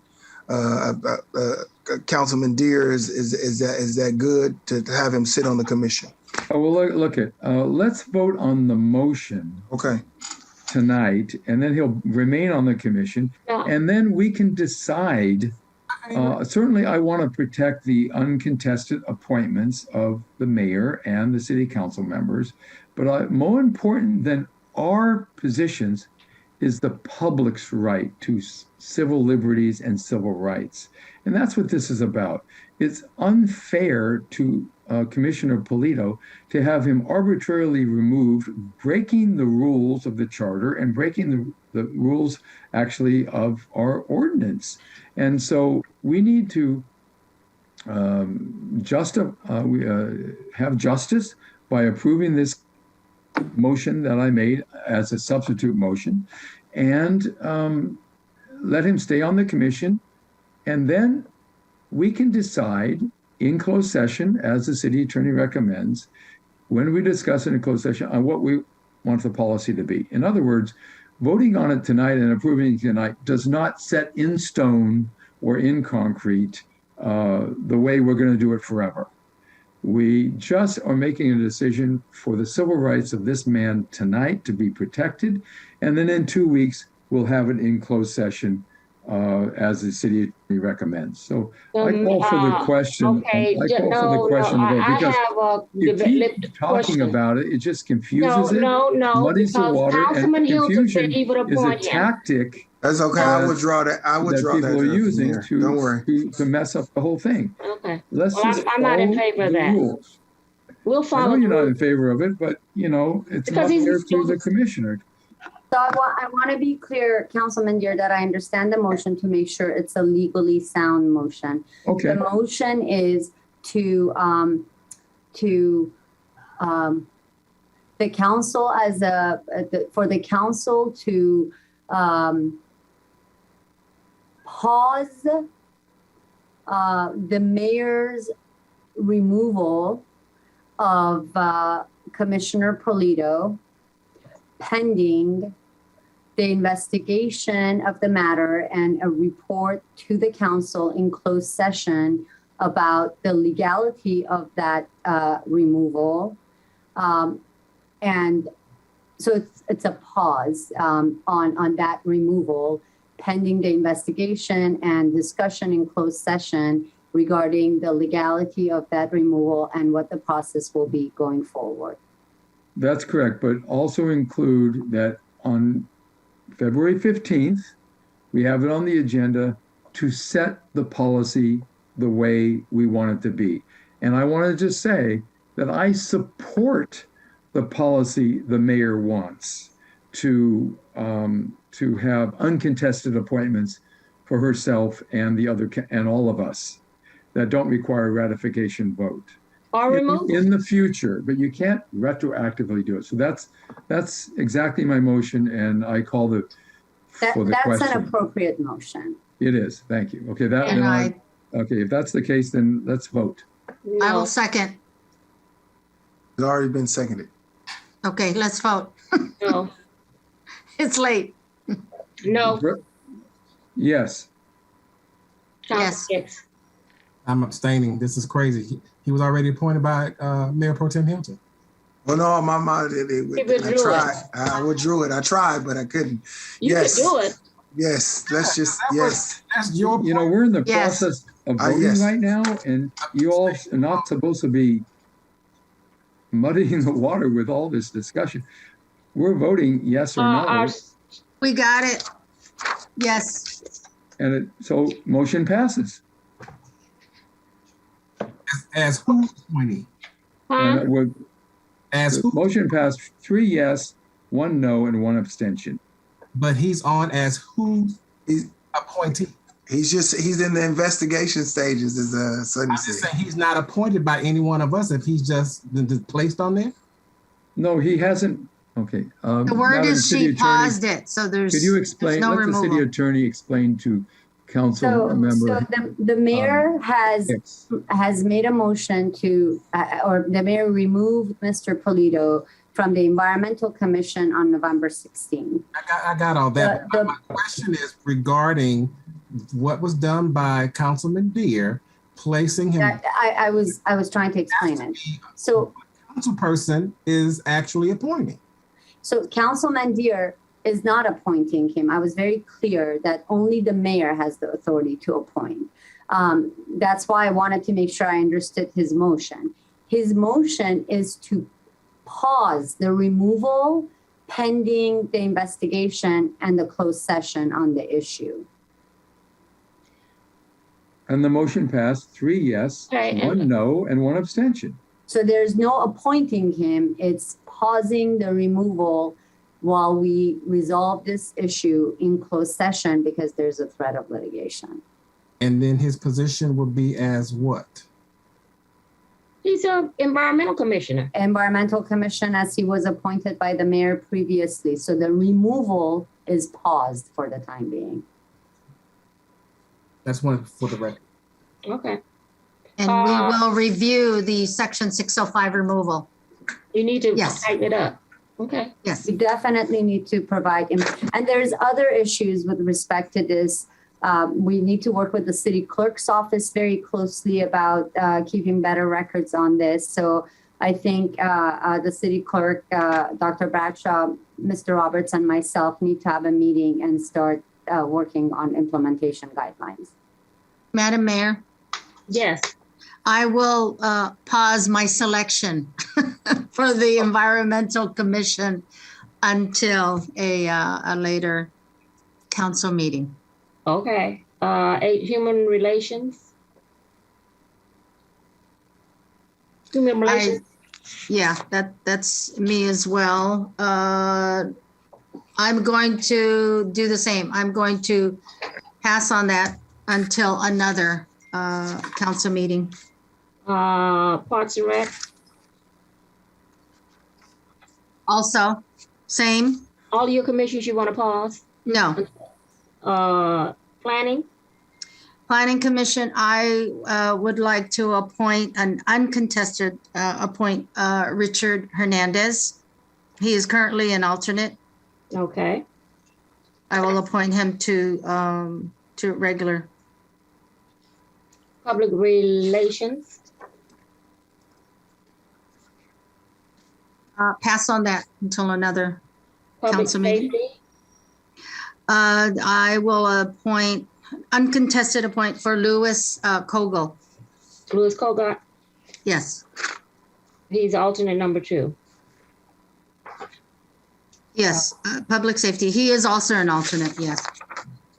Public Works, we have Hilton and yourself. Hilton, Come back to me on that, Madam Mayor.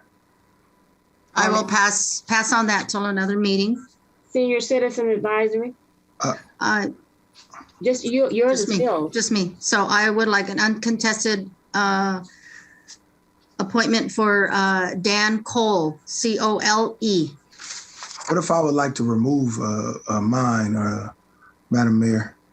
So we have to come up with a guideline. I can't remove it. Snap. Okay. We just discussed this. I will not allow any removals pending this Yeah, guideline because you coming should be able to forward. remove whenever you want to. Moratorium on removals. Okay, Veterans Affairs, MPT, you're first. Not me, right? I yeah, got somebody. it's you. You have Okay. a vacancy. I'll come back to it. Okay, Councilwoman. Uncontested appoint for Kurt, Kert, Wilbert, Wilbert. Okay.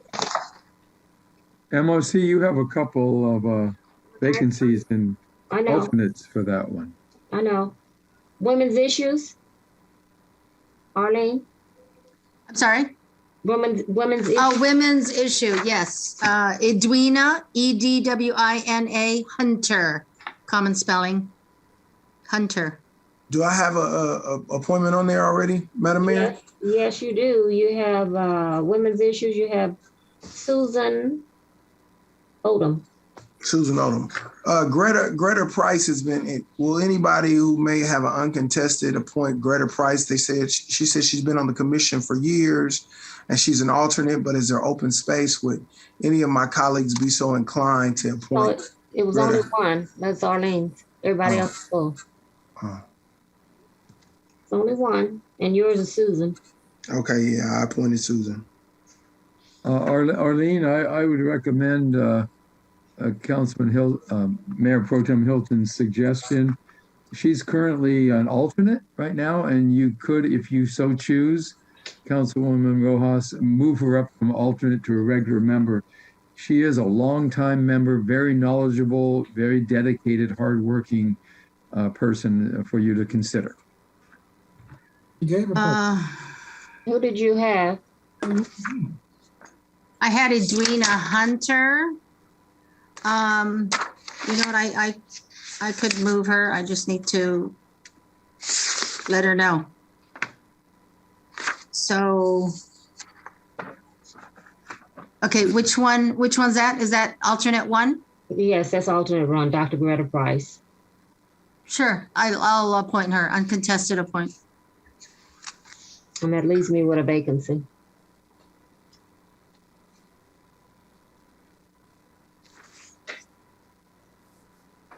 Okay, Youth Commission, Hilton, Hicks, and Ross. Some question on that one. When are they going to start meeting? That's what we're trying to work out as soon as the coronavirus, is new. All of them will be start meeting at the same time. We have a lot of staff out that cannot staff all these commissions, so they were supposed to start meeting in January, but that's been delayed. I'll have somebody next meeting. Madam Mayor? Yes. On the Youth Commission, I have an uncontested appointment of Mr. Miguel Domingo. Yes. Okay, and I was interested in replacing him with another youth member. If We're not doing any removals until we work out the procedure, remember? well, I know, I just want to make this public. But then keep him on the commission if, and I would only remove him if the MPT or Councilman Hicks or Councilman Rojas would be willing to appoint him at the same council meeting. So we can do that after, we can do that in 2 weeks. Just, okay. I want to talk to the young man first. Measure C, Measure K, budget oversight. I think youth still has. Oh, those are. Yeah, we still have youth. Hilton, Hicks said he was going to wait. Hilton? I'll wait too. He's waiting. Arlene, Rojas? Yeah, I'll wait. You'll wait. Measure C and Measure K, oversight, Hilton, Deere, and I'll wait. I'll pass. Arlene, Rojas, Yeah, I'll wait. Mobile Home Rental Review Board, at large. That's me. I'll wait on that one. I have a question, Madam Mayor, about that. Yes. We don't really have a written policy on this, but if you look at the Mobile Home Park Rental Review Board, you have regular members and you have alternates. I think in our discussion in 2 weeks, we should probably discuss whether the uncontested appointments to Mobile Home Rental Review Board should only be in the category of regular members. In other words, in the case of Councilwoman Rojas, she came on board as a council person, but she doesn't have an opportunity to appoint a regular member to the Mobile Home Rental Review Board because we have filled, meaning the other 4 of us have filled all those positions. She only has an alternate to appoint. So logically speaking, each council member should have 1 regular member. I know it's not specified, but let's bring it up in our discussion in the future. And Madam City Attorney, if you can make a note of that, we probably ought to correct that deficiency. Madam City Attorney? I said, yes, I got it. Oh, I didn't hear that. Okay, so just wanted to point that out. Thank you. It's at large. That could be an uncontested. It's an alternate though. It's an alternate. Yeah. Well, it's an alternate Alternates, for, they don't vote. They don't vote. And this is alternate number 4. So that would mean you would have to have a vacancy. I mean, you would have to have an absentee at-large member plus at-large alternate number 1, 2, and 3 would also have to be absent the same night of the meeting for alternate number 4 to ever vote. That's pretty unlikely they'll ever be able to vote. And that wouldn't be appropriate for a council member to appoint someone in alternate number 4. And that's my view, my analysis of it. And again, we'll take it up in 2 weeks when we. Yeah, you only have 3 at-large members that are not alternates. You have resident owners. Okay. Thank you. I'm complete. Relocation Appeals Board. That's a tough one. Wow. I need to remove mine. I need to remove mine, but I wait till we find out the process. No removals tonight. No. General Plan Advisory. Hold on. I'm ready to appoint to Relocation Appeals Board. Oh, okay. I'll appoint June Garai.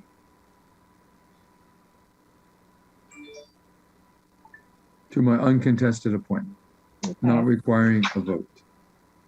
Council member, could you spell that last name for the city? Certainly. Make sure I have the spelling correct. Written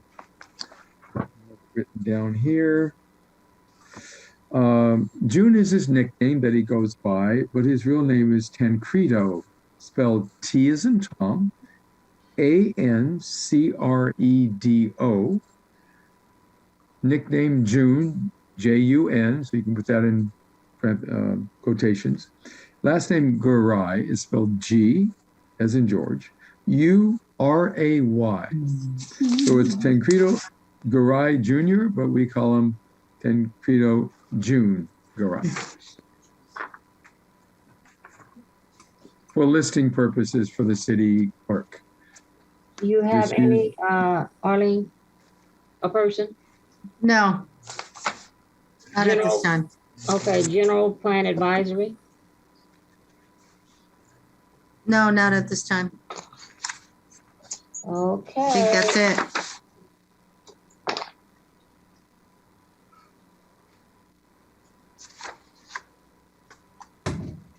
That's it. Now we'll go to, where are we going? Memorial adjournments? Okay, yes, I have a list for memorial adjournment. Rodolfo Rudy Aces, Juana Marina Francisco, Hakeem Mendez, James B. Marriott, Ernie Inesi, Robert Woods Sr., Rosa Maria de Vera Javier, Darna Umayam, Esteban Torres, Gloria Elaine Cooper, Wanda Moore, Jesse Beatrice Jones. I have another name too. I must spell it for you. Charnae. Last name Sansbury. Sansberry. Charnae Sansbury. I also have one to add. Well, Richard Dunnan. This is the brother of our Park and Recreation Commission. Clarence, this is his brother, Richard Dunnan. Dunnan? Dunning. Richard. Oh, Dunnan. Did I call, did you call, I think you did. Bevan Thomas' sister passed. I'm trying to figure out her name. I can give it to you, Madam Mayor. He told me about it, but he told me you were going to mention it. Yeah, her name is Gloria Elaine Cooper. Did you call her, read her name off? I did, Madam Mayor. Oh, okay. I just wanted to make sure. Yes. Okay, that's Bevan Thomas' sister that passed. WRI staff person. Madam Mayor, I have one. Okay. Vicente Diaz. Vicente Diaz. Madam Mayor, did we already do Rodice Beezer? Did you call Beezer? We called him the last 2 weeks. We can do it again this time. But Sure. we did it at the last council when it happened. Yes, his memorial is this weekend. Yes. So that would be Rodice Beezer. I think I need to spell that. Hold on. Yes. Okay. Stand by.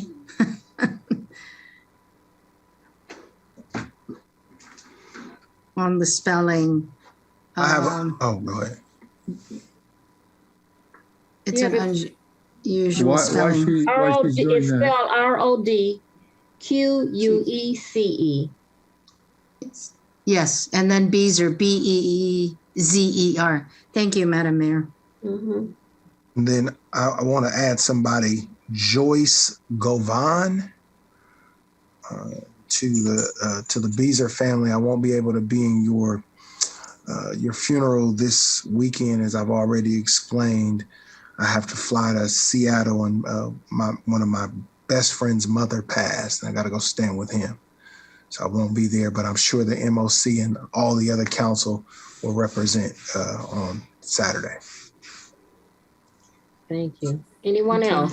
Yeah, I got a message to add Mr. Richard Close, Close.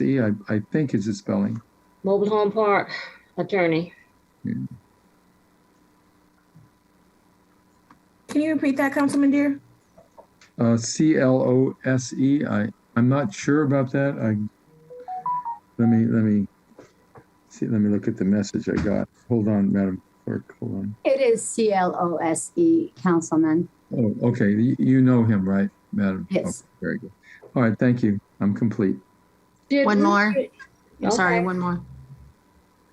I don't know if this was already added. Rudy Assisi, ASSISI. Did we, That was we the put first that on? name I called, Council. Okay, thank you, thank you. The Aces. And did we call Ernie Ines, ENESI? We did, Madam Mayor. Okay, I'm good then. There was a lot of them. I just couldn't remember them all. Yeah. Super. Thank you. Very sad. Rest in peace to all their souls. Yes. Okay, Mr. Bishop, let's give a prayer for our loved ones. Sure. Let's bow our heads. Father, thank you tonight. You've heard every name, every family represented tonight. We pray that you would give them comfort and strength to handle this difficult season. We pray for those who will be funeralized this week, next week, and the weeks after. We pray that you would just keep your promise and never leave the people comfortless. In Jesus' name, amen. Amen. Amen. Okay, so we have, let's see, all communications from members that for items not listed on the agenda. Is there anything, Madam City Clerk, any requests to speak? I don't see any. Kevin, can you confirm? There are none. Thank you. Okay, council requests to add future items to the agenda. I do have a request. I would like to know the process. Last week, I went to a pickleball event at Hemingway Park, and it drew over 200 people. I would like to know the process of designating Hemingway Park, one of the tennis courts, as a pickleball court. It is a new premier. It is an old but premier sport that senior adults are getting involved in a number of things. And since the courts are underutilized at Hemingway Park, I would like to see if we can how to go about designating a pickleball. Sorry. Yeah, how about city manager and this Parks and Rec director? That's recreation. Oh, okay. So I don't have to put it on the agenda. Okay. All right. Yeah, we'll take care of it, Mayor Boudin. Yes. I just want to say this and I'm done. That was what I wanted to put on. I met somebody from North Carolina who flew in from North Carolina to play pickleball in Hemingway Park. Yep. Somebody who flew in from Florida to play pickleball. And what it was listed on a national website that we were launching pickleball in our community. And this is a great thing, I think, because parks make life better. They haven't had pickleball since I was a superintendent. It's a good sport. Yeah, it's been a long time, so that's a good turnout. I hear the councilman was there also. I was there. MPT, did you play pickleball? I did play pickleball. I got some pictures. I'm gonna post them and all of that, man. I came out there to serve the people up. You know, that's how I do. I was there as well. I took the introductory course in pickleball, and so I will challenge you to a pickleball game. All right, let's do it at Hemingway. We will have a new pickleball. We'll have a new pickleball field. Very good. Okay. Any more items? Yes, Madam Mayor, thank you. Of course, I'm very happy that the housing element is moving forward regarding mobile home parks and other protected affordable housing. That overlay ordinance, I'm looking forward to it happening as soon as possible. So I believe that is coming up on the agenda, and of course, to be followed by the ordinance to establish a mobile home park zone. And then the other thing that I'm interested in is we're establishing our, 50-year system of having a majority of the city council members the ability to put something on the agenda. Actually, at one time, any one council member could put something on the agenda. Right now, it takes a super majority. So again, as I mentioned in the past, I would like that the ordinance be put forward to remove the amendment to our council ordinance agenda system, so that we can straighten out that really unfair system that exists. Thank you. I've said it a couple of times, so a couple of times. She even has a sign. You have a sign. Color. No, because I've said it and it just doesn't, I don't think I'm saying it in English. So, well, you did say that if any of your 4 colleagues, Councilwoman Rojas, Councilmember Hilton, Councilmember Hicks, or Councilmember Deere, wanted to put something on the agenda, you, as the benevolent mayor, would put it on the agenda. So you're not doing what you said you would I've put everything on there except for that. That you created. The only thing that changed is when your colleague came and added a super majority. This was your baby when you were the mayor. Okay. And then it was 3 votes. And then when he came aboard, he made it 4. So I'm leaving it the way it is. When he came aboard, he corrupted it. And you are supporting the corruption. So I'm asking you to do the right thing. You said you would do it publicly during your campaign for mayor, and now you're reneging on your promise to the people of Carson. Okay. So you can put that no sign up in the air as much as you want, put it up, block your image if you want with it, like you just did. But the fact is that a majority of the city council should be able to put an ordinance on for consideration, and you're stopping that from happening. You put everything on but those ordinances, and all you have to do. It's wrong for you to do that, and it's unfair for you to do that, and you need to fix it. Well, for 3 years, I'm the mayor of this city. Well, you're not the queen of the city. I'm not the queen, and you're the mayor. So you need to act thank like you very much. It's the rose. Act like the queen. I'm the rose. Tell him again. We have a bouquet now. Rose. You're the rose, all right. Madam Mayor. You're the rose. Instead of the mayor, you're the rose. Okay, we'll accept that. Thank you. Yes, Councilwoman. I would like something to be put on the agenda. Actually, I'm requesting staff to research or develop or a proposal to establish a City of Carson Building and Safety Division. Is that something possible? I know we don't have our own, but is that city manager, is that possible? 2 weeks, 30 days, 60 days, whatever it might take to see what we can do to get our own City of Carson Building and Safety Division. It would take more than 2 weeks. Right. Yeah. Okay. Thank you, Madam Mayor. Yeah. So we definitely can look into it. It would be a process, and what we do is we can give you updates and summaries as we're looking into it. But this would require a little bit of heavy lifting, but we can definitely. Okay.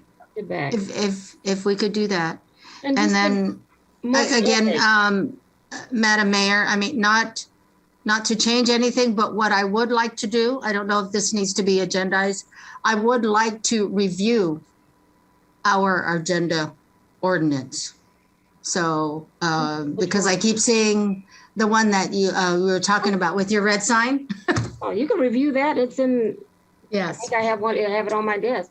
Yeah, you do just know so we know what we're talking about. I mean, she's, you may all know it, but I need to know what it is. I just want to say, you do know if she's ever inclined to put it on the agenda. If 3 people vote, it still don't do nothing. So I was just. Well, then maybe we should have different signs, a different color. I was just saying, if she's ever you so need to inclined clarify to put it on there, it's the truth. if she ever chose to put it on there, even if 3 people vote, it's still the same. It will not go anywhere. I mean, it could. Well, I would like to be able to review what we have. Again, I'm one of those, letter of the law. I want to know what's in writing. We're looking at all of those and bring them back. So the city manager will give you a copy of that. Okay, sounds good. Yeah, I'll get that to you, Councilwoman. Perfect. Is that it, Madam Mayor? Yes. Wanted to look at our governance and how we're going to deal with our districts. Is this a good time to bring that bad boy back to look at, since we only have one person left that's not in the district? so we can figure out, like we want to do this town hall meeting. There's things in place that we can't do that we want to do as a council person in your district. Well, I think you and the Mayor Pro Tem were on the subcommittee, so you guys just convene a subcommittee meeting and look at your recommendations and bring back a recommendation to council. Okay, we'll do that. Okay. All is well. So is there any more comments? I just want to make a comment. I want to publicly thank the Southwestern Carpenters Union 562 for their support, donation, and manpower and women power that came out. And we gave out KN95 masks on Saturday at the 4 mobile home parks is in District 3, Vera Carson Mobile Home Park, Country Estates Mobile Home Park, Park Villa Mobile Home Park, and Paradise Trailer Lodge all received N95 masks. We gave out over 4,000 masks in our mobile home parks in District 3. And I just want to thank them for coming out. And there will be a second one done in each one of the areas within District 3. And stay tuned, I will be in your neighborhood soon. Sounds good. Anything else? Everybody. Good night. Good night. Good night. Good night. Good night. Goodbye. Good night.